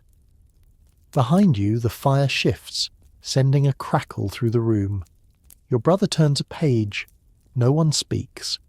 The silence is gentle and heavy and cold around the edges. And somewhere downstairs your bath water is being poured out into the snow-filled yard. A ritual as old as the house itself. Warm up, scrub down, forget it ever happened. Tomorrow you'll do it all again. Because winter in this world isn't something you talk about. It's something you polish out of sight. The snow is thicker today, packed hard into the cobbles, pressed smooth by iron-shod hooves and boot soles. The world outside the townhouse has gone soft and grey, every sound muffled except the occasional distant jangle of carriage bells. Your mother decides it's time to visit your aunt in Kensington. Not for any particular reason, but because winter requires appearances to be kept. Even cold can't excuse social absence, not without a doctor's note or a whispered tragedy, so you prepare. The carriage is ready by 1:30, pulled around by the footman with his scarf tucked so high you can barely see his nose. You and your sister are already dressed in your outerwear, gloves, cloaks, muffs, and a shawl over the bonnet, just in case the wind is stronger near the river. The ride itself is uneventful if rattling. You count 16 chimney pots spewing smoke along the rooftops, and at least 3 boys sliding recklessly across icy steps. You see a woman fall, her hat skidding into the street like a spun coin. The gentleman with her hesitates, then picks it up before helping her. You exchange a glance with your sister. "Not a marriage proposal, then," she murmurs. You smirk behind your gloved hand. When you arrive, your aunt's maid greets you at the door and ushers you straight into the drawing room, already half filled with family and other guests who, like you, are all pretending to be warm. You take your place, perched politely on a tufted chair near the hearth, though not too near. The circle is already formed. The room is full of social calculation. Every boot that enters leaves a trace of slush. Every lapel is inspected for salt stains. Every seat carries an implication, and then it happens. The door swings wide and a gentleman steps in, tall, fair-haired and visibly chilled. His cheeks are ruddy, his scarf askew, and his breath still frosts in the doorway. He is, in every sense, improperly warm. Yet no one says a thing. He removes his gloves too quickly. His fingers are red from the cold, and as he pulls his coat free, a fine dusting of snow falls to the carpet. You can see Mrs. Hargrove, the oldest in the room, visibly twitch at the sight of it. And then comes the moment everyone dreads, seating. There are only 2 chairs unoccupied. One is by the door, close enough to catch every gust of air when the maid enters with the tea. The other, perilously, lies near the fire right beside you. He chooses the fire. You smile, because you must. He lowers himself carefully, but not before catching your eye and offering the smallest, most self-aware expression of apology. And that is where the trouble begins. Because sitting beside someone near a winter fire, even for half an hour, is a kind of intimacy that no drawing room etiquette manual can quite erase. It's unspoken, but everyone understands. Shared warmth implies shared something else. Perhaps not affection, but familiarity. A sort of domestic preview. Your aunt's expression tightens by a fraction. Your sister lifts a teacup with new interest. Someone across the room coughs in a way that suggests commentary, not illness. And you do what you've been trained to do. You don't lean in. You don't shift away. You stay perfectly still, eyes straight ahead, gloved hands folded in your lap, your posture betraying nothing except the fact that you know exactly what's happening. Because in winter, especially in public, every glance by the fire becomes a kind of dance step. And now, you're in it. The fire crackles between you. You keep your gaze forward, your expression composed, but your skin hums with the awkwardness of shared proximity. Too close, and you risk seeming familiar. Too stiff, and you'll appear flustered. An even worse offence in this house where subtlety is king and discomfort is a private language. The gentleman, Mr. Hensley you recall now, adjusts the cuff of his coat and says, in a voice pitched precisely for polite drawing-room conversation, "The roads from Richmond are nearly impassable. I counted 3 carriages in ditches before noon." Your aunt tuts softly. "Dreadful," she says, not looking up from her embroidery. You offer a well-measured nod. "You must have left very early." "Before breakfast," he replies, smiling faintly. "Though I imagine the scones I missed were worth less than this fireplace." A few chuckles. "Not yours. You resist. But still, he spoke to you first. Not your sister, not your aunt. You. And now the room knows." Mrs. Hargrove leans slightly toward your mother and murmurs something behind her teacup. Your mother replies with a slight narrowing of the eyes, a silent reminder that this drawing-room has ears sharper than ice on a windowsill. Mr. Hensley continues to warm his hands near the fire, just a touch closer than necessary. It's not scandalous, it's not even improper, but it's memorable. And that's what matters. You remember a story told last winter about 2 cousins who attended a card party and accidentally shared a foot warmer under the table. One married 6 months later. The other was never invited back to the hostess's home. The line between intimacy and error is razor thin in a Victorian parlour. Someone begins to pour tea. The tray is passed your way. And now comes a fresh hazard. The exchange of cups. Tea etiquette in winter is a silent battlefield. The cup must be accepted without clumsiness. Gloves must be removed only at the wrist. No steam must fog your spectacles if you wear them. No biscuit must crumble onto the carpet, and above all you must not appear affected by the warmth of the porcelain. Your hands, still flushed from the bath, now chilled again from the draught, grip the cup just so. The saucer remains steady. You thank the pourer, Lady Attlebridge, with a practised smile. Across the fire, Mr. Hensley watches you with a trace of curiosity. Not flirtation, he wouldn't dare, but something softer, a kind of amused respect perhaps, as if he too knows you're threading the needle of decorum. Your sister clears her throat, not in illness, but signal. Time to move on. You nod, and together you rise, crossing to admire the new Chinese porcelain figurine your aunt has recently acquired. As you pass, you feel the warmth of the fire fall away from your skirts like a lifted curtain. Behind you, Mr. Hensley rises as well. He does not follow, he knows better. But he stands until you're seated once again. Later, in the carriage ride home, your sister says only, "You sat rather near the fire." You glance at her, then out the frosted window. It was the only chair. She smiles faintly. Of course. You say nothing more, because in winter, when the days are short and the rooms are dim, it isn't what's said aloud that marks a reputation. It's what's noticed in the flicker of firelight and carefully not discussed afterward.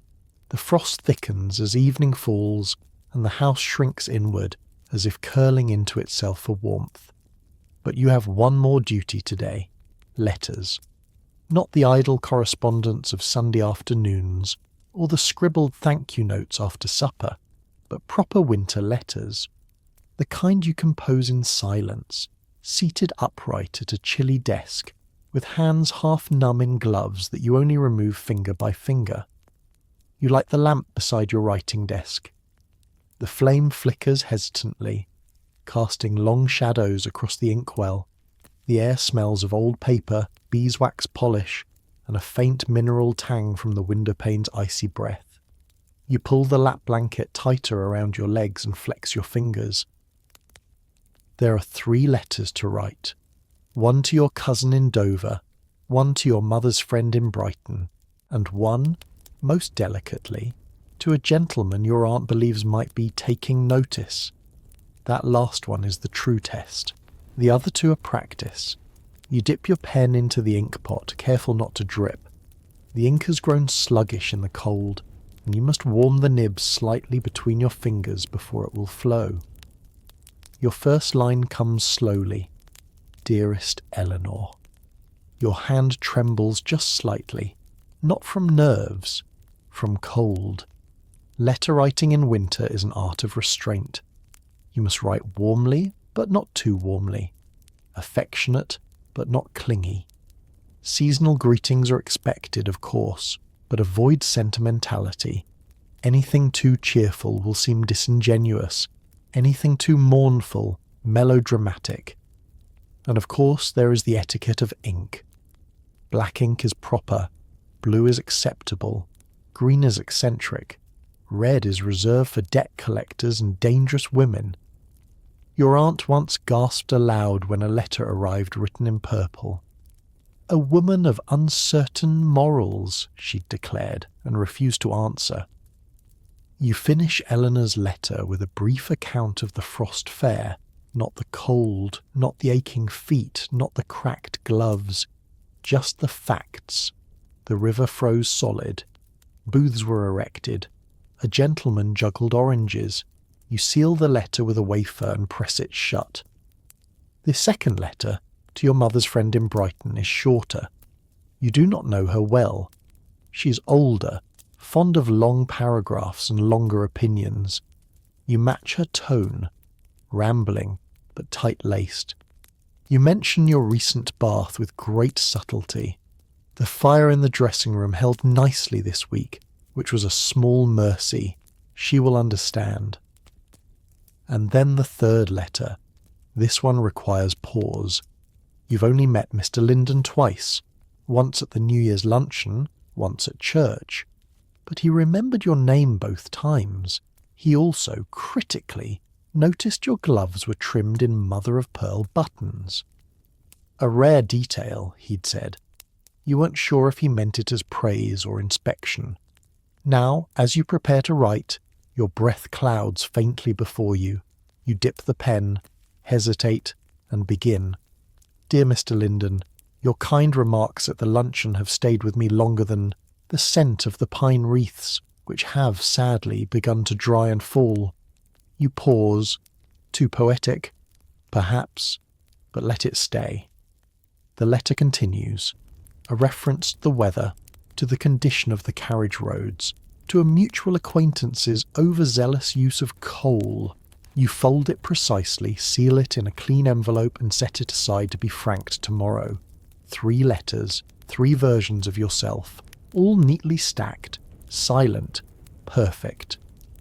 Because in winter, words are not just for warmth. They are for precision, for positioning, for survival. You flex your hand and reach for your gloves. There's still frost on the inside of the window. You blow gently on the sealed envelopes, watching the wax cool and harden into little domes of silence. They gleam red beneath the lamplight. Proper, traditional, and just formal enough to carry meaning without risk. You arrange them in the post tray beside the door. In this house, even the act of sending a letter is part of the performance. Back at your desk, the ink has begun to crust at the rim of the well. You cap it neatly, wipe the nib, and fold away your writing cloth with the same care a servant might fold a shroud. There's something about winter letters.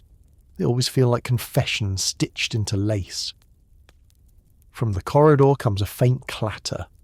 The footman is collecting outgoing correspondence. He never knocks, never says a word. You hear the soft rustle of envelopes as they disappear into his satchel, bound for the chilly pillar box at the end of the square. You imagine the long walk in the evening fog, the way the iron slot bites cold fingers. You wonder if Mr. Linden will read your letter by firelight or by gas lamp, and whether he'll notice the loop in your capital G. The room quiets. Outside, a dog barks once. Farther still, a distant carriage wheel skids briefly on the cobblestones. You stretch your fingers, wincing. They're stiff again. The writing may be done, but the cold remains. Your sister appears in the doorway, cheeks pink, bonnet strings askew. "The lamp's gone out in the stairwell," she says. "I nearly broke my neck." You glance up. "And did you manage to fall gracefully?" "Of course," she replies with a grin, "but only because no one was watching." You both laugh, but softly. The room absorbs the sound like cloth. She steps in, warming her hands near the desk lamp. "Did you write him?" You know who she means. You nod. "Did you mention the snow?" "Briefly, and the oranges." "Good," she says. "That sounds sufficiently forgettable." You raise a brow. "Isn't forgettable the opposite of what I'm aiming for?" She shrugs, the corners of her mouth twitching. "Not if he's clever." She disappears again, leaving only a trace of cool air and the smell of wool behind her. You sit for a while longer, watching the window. The frost has crept higher along the pane, feathering like some frozen fern. The candle wavers. You imagine the postal, boy arriving at the box, breath visible, scarf damp with fog. You wonder if he reads the names on the letters, if he thinks about the stories tucked inside. There's something almost intimate about winter correspondence, how much you can say and how much more you must leave unsaid. A poorly chosen word in summer may be forgiven. In winter it freezes in place. And of course, the real trick isn't the writing, it's waiting. Waiting for the reply, waiting for the glance, waiting to see whether your words will be returned to you, reflected in someone else's ink and sealed in someone else's wax. You slip your writing gloves back on and close the desk. Outside, the street is silent. The only light comes from the flickering gas lamps in the occasional window, glowing faintly like a heartbeat behind frost-covered glass. Your letter is out there now, and in Victorian winter, that's as close as you're allowed to come to hope. The snow has stopped. That should be good news. But the stillness it leaves behind is heavier than noise, like the world has been pressed under a thick quilt of silence and expectation. You wake to that hush, the kind that blankets more than rooftops. It settles on your shoulders the moment you dress, in the way no one speaks above a murmur, in the faint pressure behind every glance. Today is a drawing-room day. No outings, no errands, no walks. The world outside is sealed in white, and the hearth becomes the centre of gravity. Everyone gathers in the parlour not because they wish to, but because they must. Winter draws you together like coals drawn into a single flame, reluctant, slow, and crackling. You arrive late enough that the fire has been stoked, and early enough to avoid the bad seats. You settle between the fern stand and the piano, a spot just warm enough to prevent shivering, but far enough from the hearth to suggest modesty. Your mother is knitting something beige. She's always knitting in winter. The colour changes, but the rhythm does not. Your brother lounges near the fire, one boot turned sideways, ignoring the stiffness in your mother's expression. Your aunt is darning a cuff. Your sister leafs through a periodical, not reading. No one reads in full on drawing room days. You skim, you comment, you gesture at articles like a seagull pecking crumbs. Then the conversation begins, slowly, and with all the grace of a curtsy on ice. "Did you hear about the Abernathys?" your aunt begins. "They've taken in a companion." That word, companion, hangs in the air like a snowflake too heavy to fall. "A widow?" your mother asks. "No," says your aunt. "A niece, though some say she's only called a niece." Your sister doesn't look up. Well, it's not as though the Abernathys ever cared about appearances. The fire snaps. You sip your tea. This is the ritual. The drawing room is not a place for rest. It's a performance hall. You must speak just enough to seem engaged, but never so much as to dominate. Your wit must be sharp, but not slicing. Your permitted opinion, but only if it wears a bonnet and speaks in a lower register. At one point, your cousin tries to make a joke, something about the milk freezing before it reached the tea. It doesn't land. Your aunt replies with a look that could curl lace. You think of the soot incident days ago, when the chimney backfired during correspondence hour. No one has spoken of it since, but you can feel it in the way your uncle avoids sitting too close to the hearth. The drawing room remembers things, not out loud, but in glances, in cushions stiffened by posture, in the way no one leaves a spoon resting on a saucer for too long. Later, your sister murmurs that her hands are cold. Your mother says, "Use your gloves." "But I'm indoors." "Then fold them, hold them, occupy yourself." Cold hands invite commentary. You tuck your own hands under your lap, blanket. You hadn't even realised they'd gone numb. You'd think that in a room full of people you'd feel seen, but winter etiquette isn't about visibility, it's about propriety. You must be present, but never intrusive.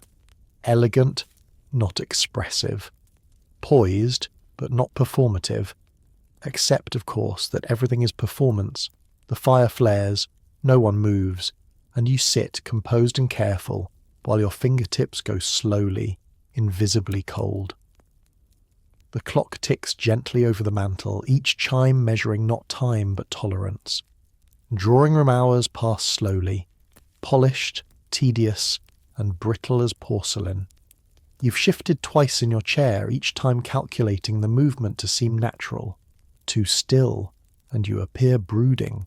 Too much motion, and you appear restless. Both a suspect. Across from you, your brother begins humming, softly, absently, some muddled tune from a music hall he should not have visited. Your aunt stiffens. Your mother clears her throat. No words are exchanged, but the humming fades. This is how Victorian drawing rooms work. Silent correction by symphony of throat clearing.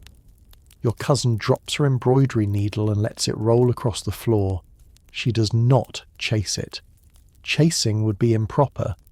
So instead the maid is summoned, not by name of course, but with a soft bell. The girl arrives, hair slightly frizzed from the kitchen's heat, fingers red from scrubbing. She stoops to retrieve the needle, and for one breathless second you see it. A burn mark on the back of her wrist. Old, pale, shaped like the corner of an iron. Your aunt says, "Thank you," but doesn't look at her. The girl leaves. The silence resumes. Your sister closes her periodical with a subtle snap. This article suggests gentlemen should begin wearing lined waistcoats by mid-December. I can't help but think we've passed the point of suggestion. Your brother grins. My waistcoat is lined, with ambition. It's not a good joke, but everyone chuckles, because it's safer to indulge a gentleman's mediocrity than to ignore it. You smile too. Properly. Just enough teeth. And then Mrs. Lockmere arrives. She is late. She is always late. She wears furs too heavy for indoors and perfume too strong for confined space. But she brings news, and that is currency here. "I passed the Havisham house on the way over," she announces, settling herself like a theatrical heroine. "They've covered the windows." Gasps. Not of horror, but anticipation. Your mother leans forward. "Is someone ill?" Mrs. Lockmere nods. The eldest son returned from Cambridge with a cough, a bad one, and apparently, she lowers her voice, they've moved him to the back of the house. No visitors. Your cousin clicks her tongue. Always so theatrical, the Havishams. Probably just a sore throat. Or worse, your sister adds softly. You know what a back room means. No one answers, but everyone knows. You're not meant to say consumption. You're not meant to say fever. These are words for doctors and undertakers. In polite society, illness is draped in euphemism. He's resting, she's weak, they've taken a quieter room. It is not illness that kills reputations. It is the acknowledgement of illness. You sip your tea, now cold. You glance at the hearth, steady, indifferent. Someone mentions the piano. Would it be too forward to request a piece? Perhaps, unless it's Chopin. Chopin is always safe. Melancholy, refined, undemanding. Your sister is asked to play. She does. Softly. Her gloved fingers move like memory over the keys. The music fills the space between glances, between fears, between spoken and unspoken anxieties. When she finishes, no one claps. They nod. Because in the Victorian winter drawing room, applause is too loud. Approval should be folded like linen and stored for later. You think of the Havisham boy. You think of his windows shuttered and silent. You adjust your shawl, though you are already warm. No one speaks of endings, only pauses. The first hint of festivity arrives not with joy, but with pressure. It begins when your mother declares the hallway wreath insufficient. Too brittle, she says, examining the holly with a pinched expression. It sends the wrong message. You're not quite sure what message a wreath is meant to send, but in this house, every sprig, every ribbon, every branch of dried orange peel is an instrument in the seasonal symphony of respectability. Christmas in a Victorian household isn't about wonder or warmth. It's about presentation. The rules of winter etiquette intensify as the holiday nears. The cold may deepen, but so must your hospitality. There must be an air of cheer, even if your fingers are numb, your boots still damp, and your sister hasn't stopped coughing in 3 days. And so the house transforms. You're summoned to assist in the drawing room, the heart of this annual production. There's garland to drape, but not too low. Cards to arrange on the mantel, from important correspondence first, family second, and the tree to be carefully trimmed. Each ornament is inspected, each candle stub measured. You're assigned the delicate task of hanging the crystal stars, because your hands are steady, and more importantly, your taste is restrained. You nod dutifully and begin. The drawing room tree is not like the one in the servants' hall. That one is noisy and bright, decked with scraps of coloured paper and gingerbread cutouts that are more enthusiasm than art. Yours is elegant, subdued. There must be no clashing, no irregular spacing. Even the apples hung from red silk threads must be polished. Your aunt supervises from her armchair, teacup in hand. Gold on the left side, she says, never the right. It catches the morning light. You wonder if she is aware that the tree is nowhere near a window. Downstairs, you hear the clatter of crates being opened. More decorations, more candles, more proof of abundance. But upstairs, everything must seem effortless, as though the pine cones arranged in the hall simply fell into symmetry, as though the satin bows tied themselves overnight. Once the tree is dressed, the hearth is refreshed. Not too many logs. It must not seem wasteful. Just enough flame to glow against the glass baubles and cast soft flickers across the brass. A servant is sent to dust the candelabras. Your mother repositions the nativity figurines. Mary must never face away from the guests. Your sister adjusts the tinsel, despite the fact that she's always claimed it looks like metallic seaweed. Then comes the matter of the guest list. A sheet is unrolled on the writing desk and names are debated like chess pieces. "Not the Percivals," says your mother. "They served blancmange in porcelain last year." "Of course not," says your aunt. "And the Barretts are still recovering from the niece's wedding. Too soon to entertain again." Your name is mentioned only once when someone asks whether you have enough gloves to last the week. You do. You always do. As evening draws near, your father appears in the doorway, dusting pine needles from his cuffs. "Will we be hanging the token ribbons?" he asks, almost playfully. Your mother blinks. "The token ribbons are for Christmas Eve." He smiles faintly and retreats, muttering, "Ah, yes, my mistake." You and your sister exchange a look. He forgets every year. Later, as you sit beside the now decorated tree, its ornaments gleaming like polished manners, you wonder how much of this is truly for celebration and how much for inspection. In Victorian winter, Christmas doesn't melt the rules. It sharpens them in silver and hangs them on every branch. By the time the guests arrive for the holiday evening, the house has been transformed into something that looks effortlessly festive. If you ignore the hours of orchestration behind every garland, bow, and ribbon-draped banister. Candles are lit with a timing so precise it might as well be military. The fires are stoked to peak glow, and the air's heavy with cinnamon, citrus, and quiet panic. You're dressed in your winter best, a pine green gown with black velvet piping, gloves so new they squeak when you move your fingers, and a brooch borrowed from your mother's locked cabinet, just for tonight. You're told to stand by the parlour door to greet arrivals with a smile, warm enough for the season, but not so warm as to invite intimacy. The doorbell rings, and so it begins. Mr. and Mrs. Anstruther first, smelling faintly of sherry and wet wool. Then the Holloways, whose daughter is rumoured to be engaged, though no one has confirmed it aloud. Each guest brings with them not just a coat and a calling card, but the potential for judgment.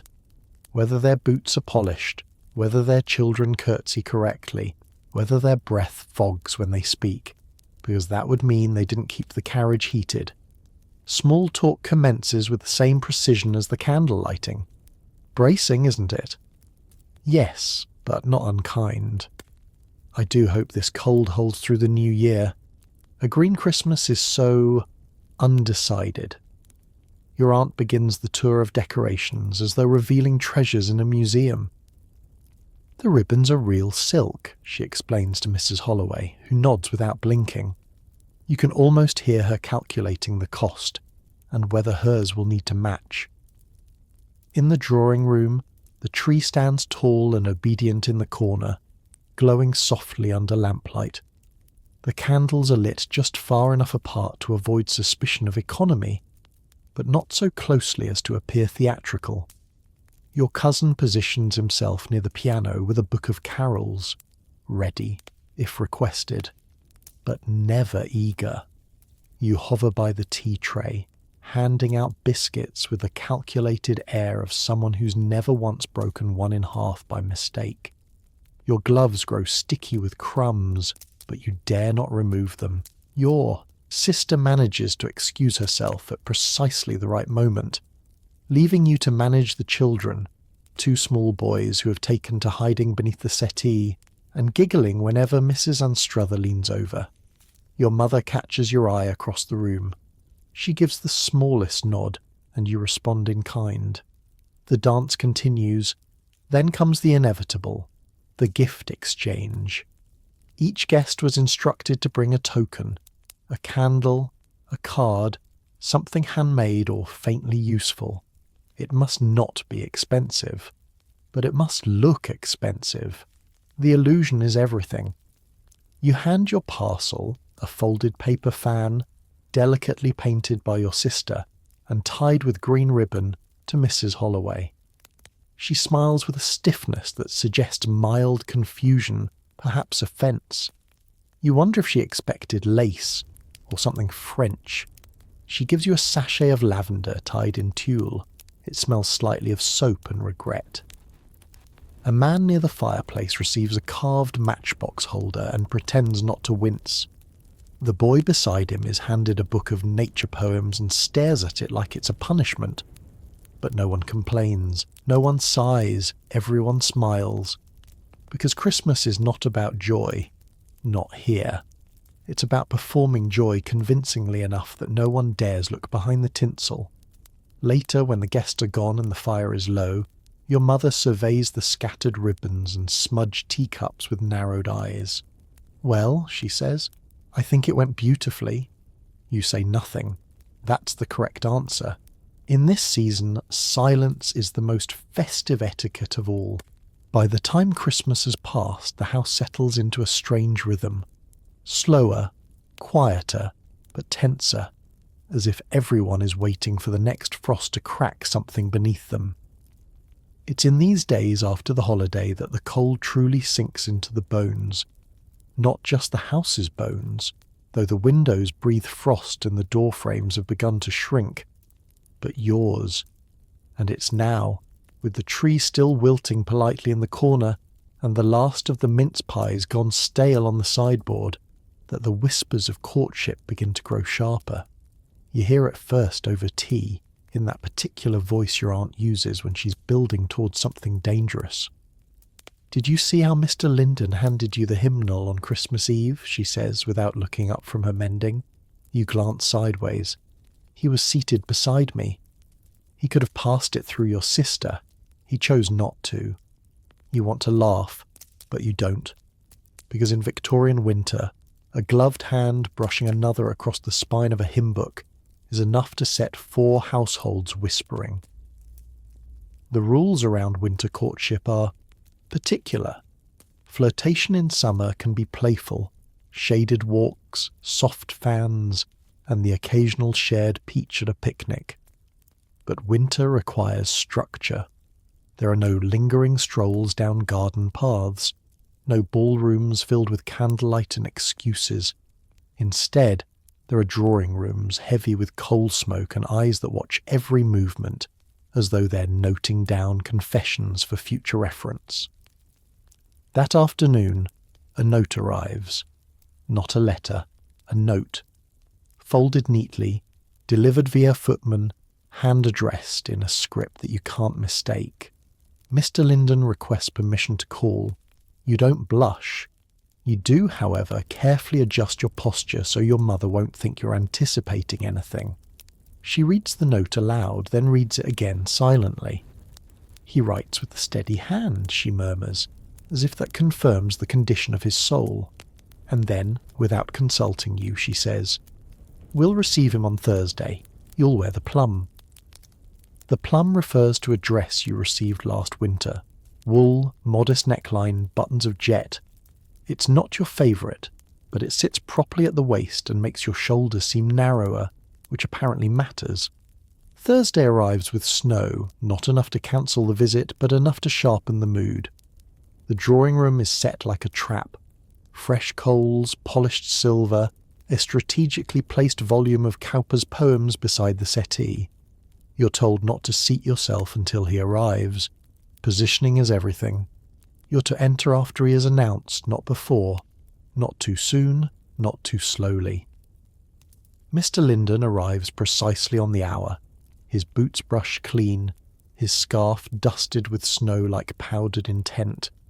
He bows, appropriately deep, and you curtsy in response. And then, silence. The maid pours tea, you offer the plate of biscuits.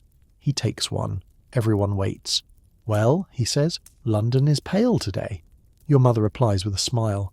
"It does tend toward grey this time of year." You watch him. He's seated just across from you, not too near, not too far. His gloves rest on the table. You can't help but notice. One finger is frayed slightly at the seam.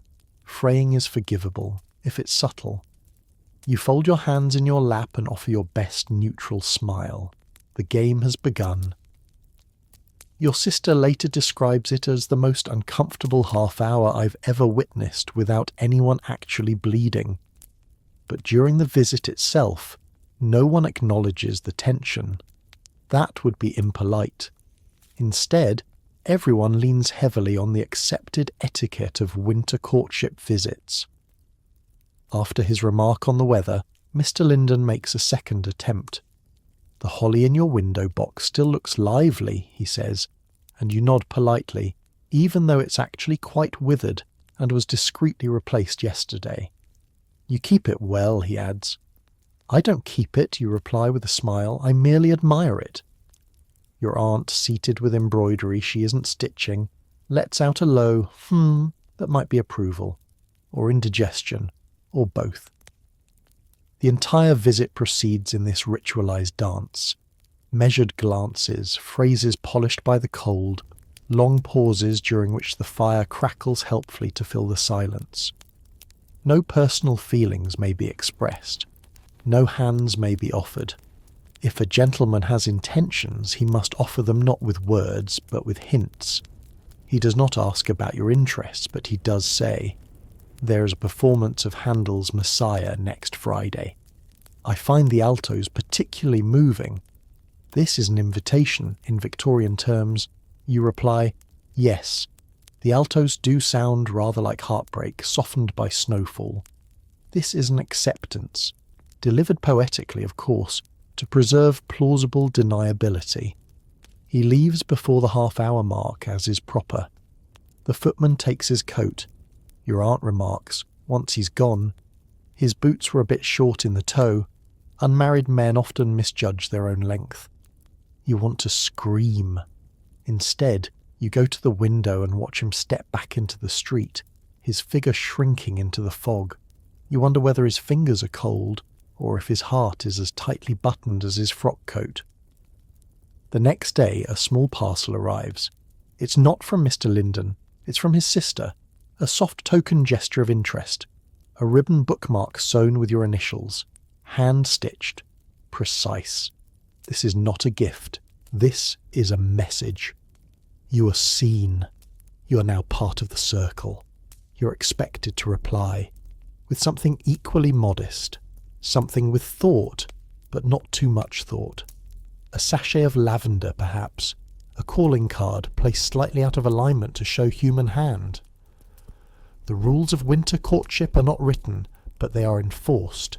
If you deviate from the sequence, you signal impropriety, or worse, desperation.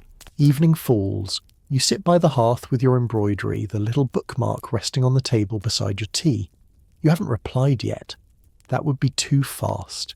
It's essential to appear unhurried, even if your thoughts are pacing in circles. Your sister speaks softly from the armchair. "Do you like him?" You hesitate. "I don't know." "That's probably ideal," she says. "Liking someone makes all this far too dangerous." You laugh, but quietly, because she's right. In Victorian winter, affection is a flame you hide in your pocket, kept close, fed in secret, never exposed to the cold air of reality. Courtship isn't a romance, it's a dance performed on frost-bitten marble, with gloves on under supervision. And you're learning the steps. Morning begins not with sunlight, but with a draft. It slinks under your door, tugs at your blankets, and reminds you, none too gently, that the festive season may be past, but the true winter has only just arrived. The windows rattle faintly in their frames, the glass rimmed with a fuzz of ice so fine it looks like lace. You rise cautiously, knowing what awaits. Household accounts day. It happens every January. The ledgers come out, the quills are trimmed, the fire is stoked a little less generously. Because this is the season not of merriment, but of reckoning. You shuffle into the breakfast room to find your mother already seated at the long table, spectacles balanced on the tip of her nose, ledgers fanned out like battle plans. She doesn't look up. The coal bill is higher than last year. You pour tea. It was colder. We had guests more frequently. Guests require heat. You don't answer. There's no defence against arithmetic. January etiquette dictates that household economies must tighten, but with grace. The trick is to appear unchanged. The drawing room must still gleam, the silver must still shine, the parlour fire must still be lit before the first footman dares to yawn. But elsewhere, behind closed doors, sacrifices begin. Servants are dismissed, quietly, with references. One of the housemaids is suddenly off visiting her aunt. She will not return. Candles are burned lower. Dinners become simpler. Roast beef becomes mutton. Mutton becomes stew. And always there is the ledger. You're expected to take part. Not in the actual sums, heavens no, but in the aesthetic of thrift. You fold old ribbons for reuse. You suggest that your cousin's worn gloves might be charmingly rustic if rehemmed. When your father raises an eyebrow at the idea of omitting sweet courses on Wednesdays, you say, "It's rather French, isn't it? Restraint." He seems pleased by that. He's always been suspicious of overindulgence since the goose fat incident. There's also Inventory Day, which involves the most delicate of dances. Determining which gifts received during the holidays can be quietly repurposed.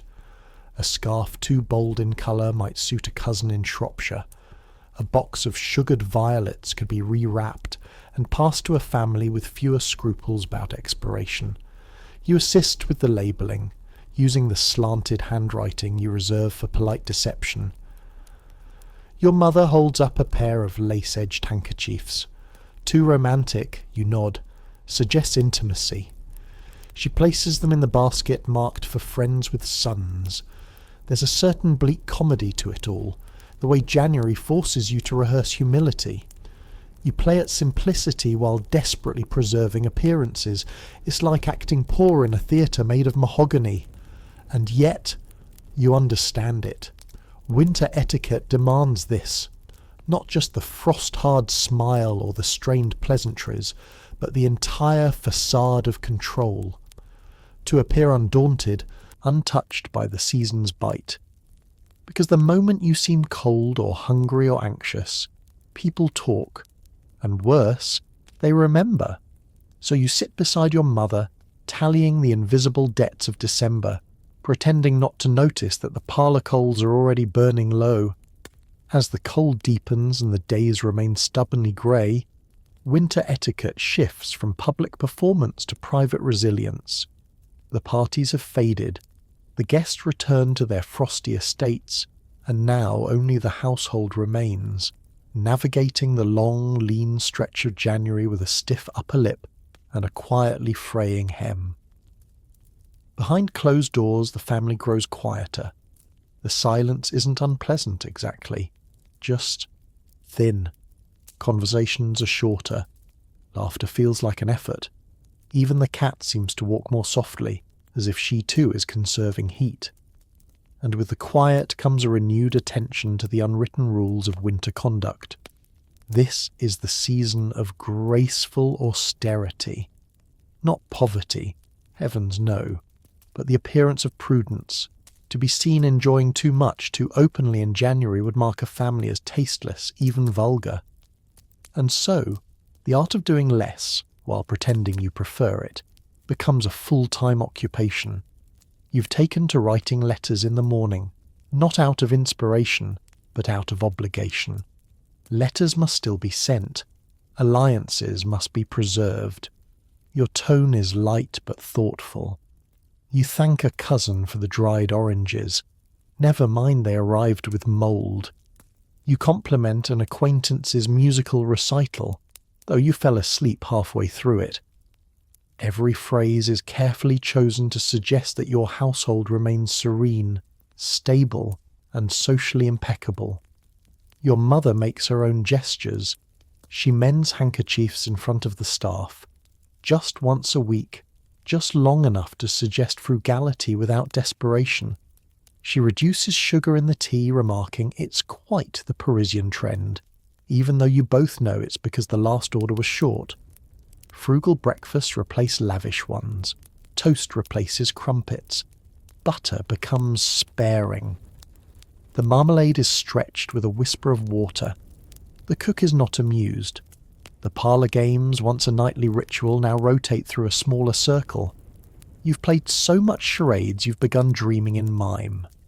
Your sister attempts a game of consequences and ends up with a story involving a bishop, 3 cats, and a scandalous misunderstanding about an umbrella. You laugh until your tea goes cold. That night, you slip into bed wearing socks, not for style, but because the fire was only lit for an hour and the sheets feel like glass. And still, you remind yourself, others are colder. To complain would be impolite. Even your dreams begin to reflect the season. You find yourself wandering endless hallways lined with coat hooks, searching for gloves you know you've already lost. In the dream, someone keeps whispering about coal rations. You wake up slightly ashamed. One evening, as the wind whistles through the chimney, your father quietly remarks, "A season like this separates the dignified from the merely wealthy." It's a strange compliment and a warning, because in this world, elegance is not proven by what you own, but by how little you seem to need. So you sip weak tea, write strong sentences, and learn to look cheerful by candlelight, because Victorian winter isn't survived with warmth, it's endured with composure, and you're becoming a master of it. You don't notice the first signs of thaw in the garden. They come quietly, meltwater threading down the edges of the lead-paned windows, a subtle drip from the eaves, a scent that isn't quite snow anymore. It's still cold, of course, but now the cold feels wet rather than brittle. The iron edge of midwinter has dulled. You're in the morning room when your sister gasps, "The crocuses are coming!" And sure enough, a few brave green shoots have pushed through the frost-clogged soil beneath the yew hedge. It's absurd, really. Nothing else has changed. The wind still nips your ears, the drawing-room fire still sulks with damp coal. And yet that small patch of stubborn life sends a ripple through the house. Spring is not here exactly, but it's been glimpsed, and that changes everything.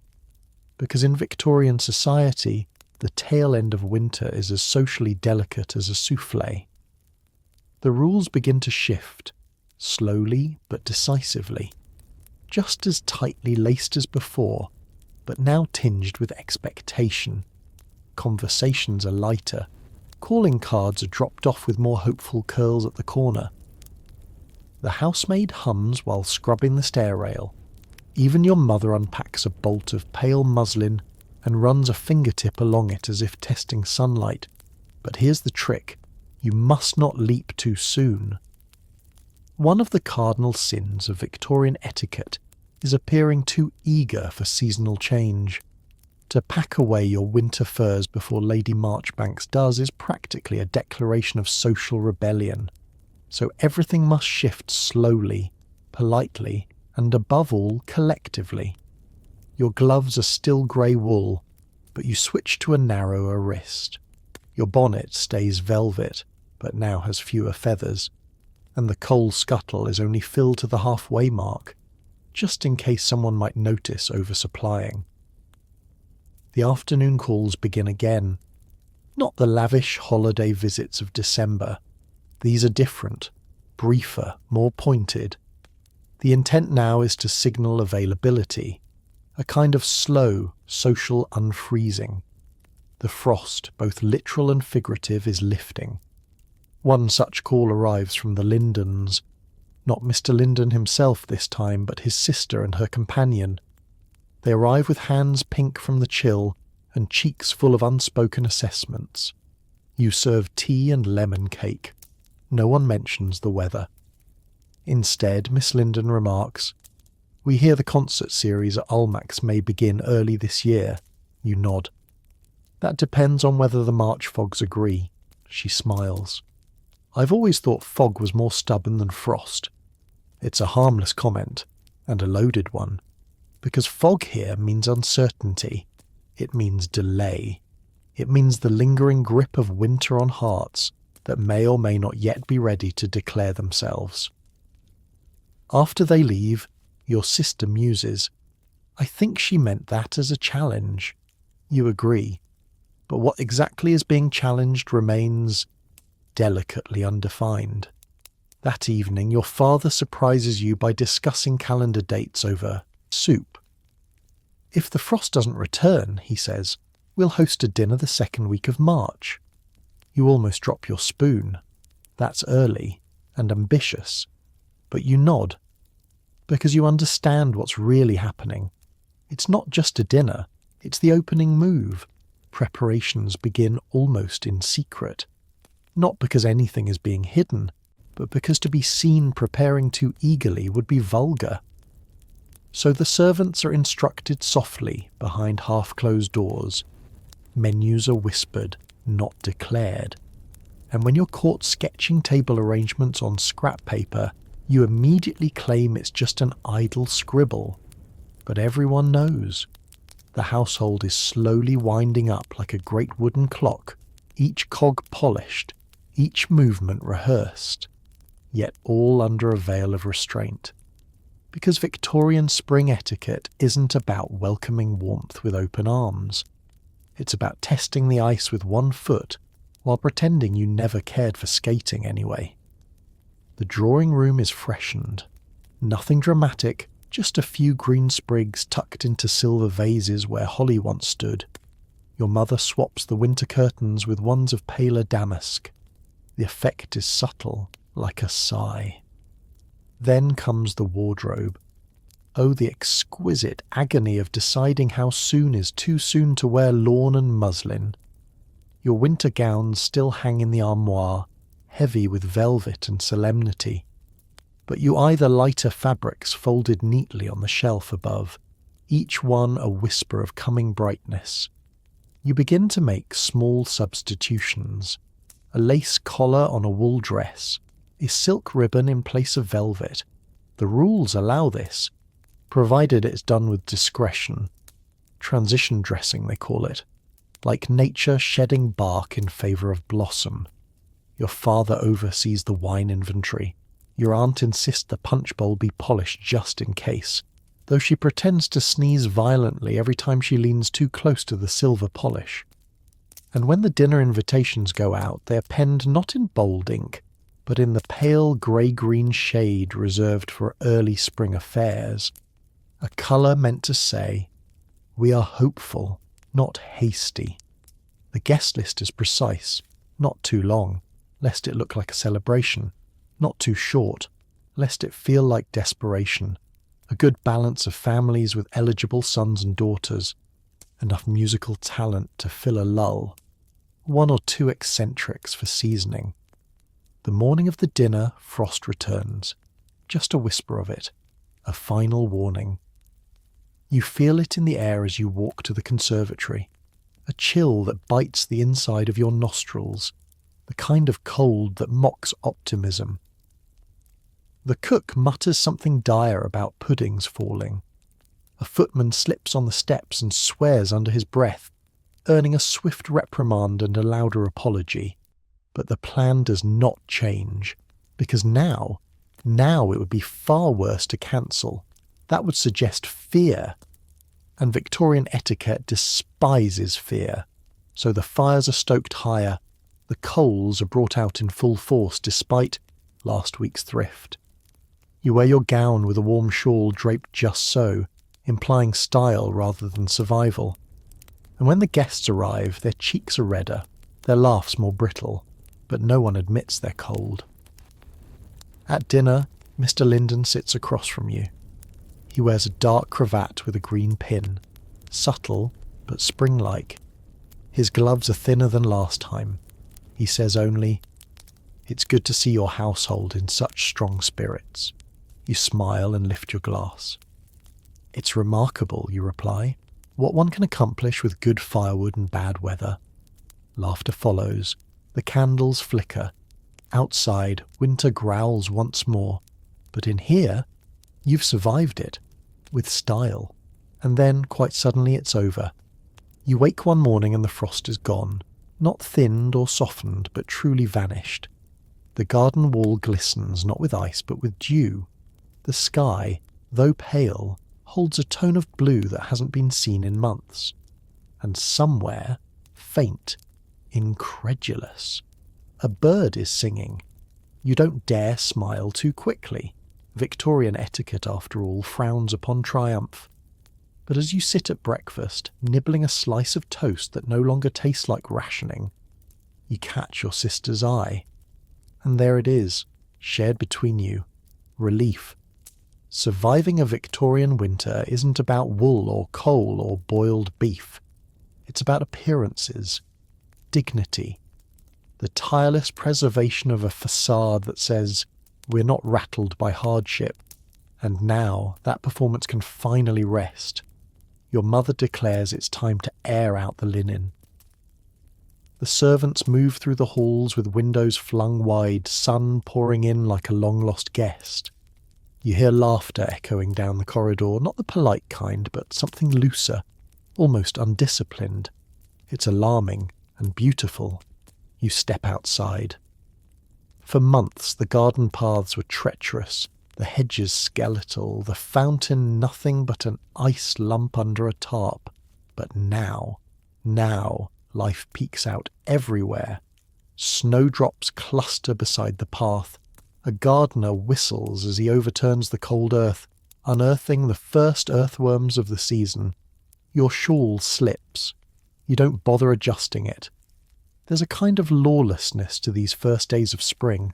The rules aren't gone, but they're stretched, loosened, worn at the edges. Everything feels both familiar and raw, like returning to a room you once lived in but haven't visited in years. Inside, the drawing room is being rearranged. Winter furniture, a bit heavier, more plush, is being covered, stored, replaced with chairs that suggest lightness. The piano's retuned. A fresh bouquet of daffodils sits in the hall, replacing the holly that lingered longer than anyone wanted to admit. Your father is reviewing the social calendar. Your aunt is arguing with the cook about whether lemon syllabub should be served on porcelain or glass. And you find yourself standing before the hall mirror, not to check your hair, but to study your face, to see what winter has left behind. There are no visible changes, and yet you feel altered. You endured a season of ice-bound pleasantries, dwindling candles, careful conversations and boiled puddings. You navigated flirtations under mistletoe, managed glances across frozen courtyards, held your posture while your teeth chattered. You survived Victorian winter, and you're not the same girl who greeted it. You're sharper now, gentler in some places, harder in others. You know what it means to smile when you're freezing, to offer tea when you're tired, to carry yourself with elegance when everything aches. Outside, a coach arrives. It's the first of many. The social thaw has begun in earnest. You recognise the Linden family crest and you don't bother feigning surprise. You cross the hall with practised ease, lift your chin and prepare to greet the guests. Spring is here, but you're no longer simply waiting for warmth. You're the one who welcomes it in. The drawing room fills with voices again. They echo brighter now, less constrained by cold smoke and cold toes. There's music too. Not the brooding piano pieces of December, but lilting, hopeful melodies plucked on harp and fiddle. Someone jokes about surviving the siege of January. Laughter erupts, not polite titters, but something fuller, something that finally lets go. Miss Linden arrives in pale green, her gloves so thin they're practically ornamental. A risky move, sartorially. But no one calls it out. Instead, you offer her tea and quietly acknowledge her audacity with the subtlest of smiles. It's spring. The rules may be intact, but their enforcement is softening like the soil beneath your boots. Later that evening, your sister insists on stepping into the garden. I want to feel it, she says. The not winter. So you go.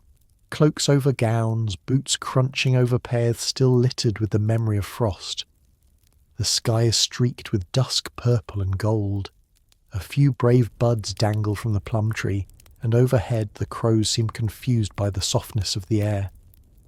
You walk silently for a while until she says, "It's funny, we did everything properly.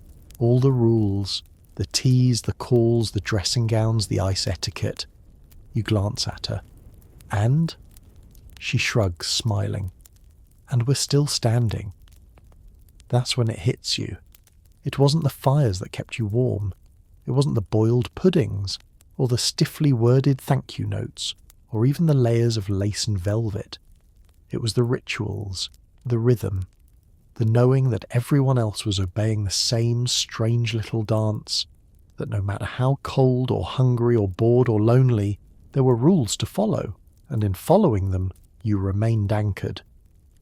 Etiquette wasn't a cage, it was a raft. Now, as the season shifts, you know the rules will change again. The visiting hours will lengthen, the acceptable sleeve lengths will shorten, the garden parties will multiply like rabbits, and before you know it, you'll be standing at someone's summer fete sipping elderflower cordial and pretending not to judge the state of their trellises. But for now you exhale, a real breath, no steam, just air. The house is behind you, the garden ahead. The rules of spring are still unwritten, but you're ready. You endured the hush, and the hush returned the favour. And when next winter rolls around, because it will, you'll face it again. Maybe with a new pair of gloves, maybe with new heartbreak, or a new crush, or a better brand of tea. But always with the same quiet grace Victorian winters demand. Because now you know the secret. In the end, it's not about looking perfect, it's about looking unbothered. Even when your toes are frozen, your suitor is clueless, and the coal scuttle's empty.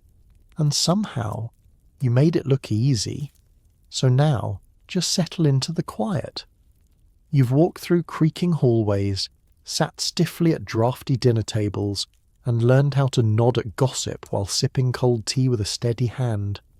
You've endured layers of velvet, gritted your teeth through frost-bitten mornings, and smiled through silences so long they almost counted as conversations. And you did it with grace, even if your gloves were threadbare, even if the plum pudding was more soot than fruit, even if you secretly preferred spring dresses all along. You were there, in that long, strange, breath-held season where warmth was rare but civility never wavered. You followed every rule that didn't quite make sense, because in that world etiquette wasn't about being fancy. It was about surviving together, about showing up again and again with your buttons done and your manners intact. And now the fire's gone low. The lamp flickers. The windows rattle softly with the last sighs of the season. It's over. And so your body relaxes. Your breath deepens. The long Victorian winter fades behind you, replaced by something lighter, looser, warmer. Not just outside, but inside you too. Because now you know, you don't need spring to feel at peace. You just need a little quiet, a little kindness, and a hot brick wrapped in flannel tucked under your feet. Sleep well, dear listener. You've earned it.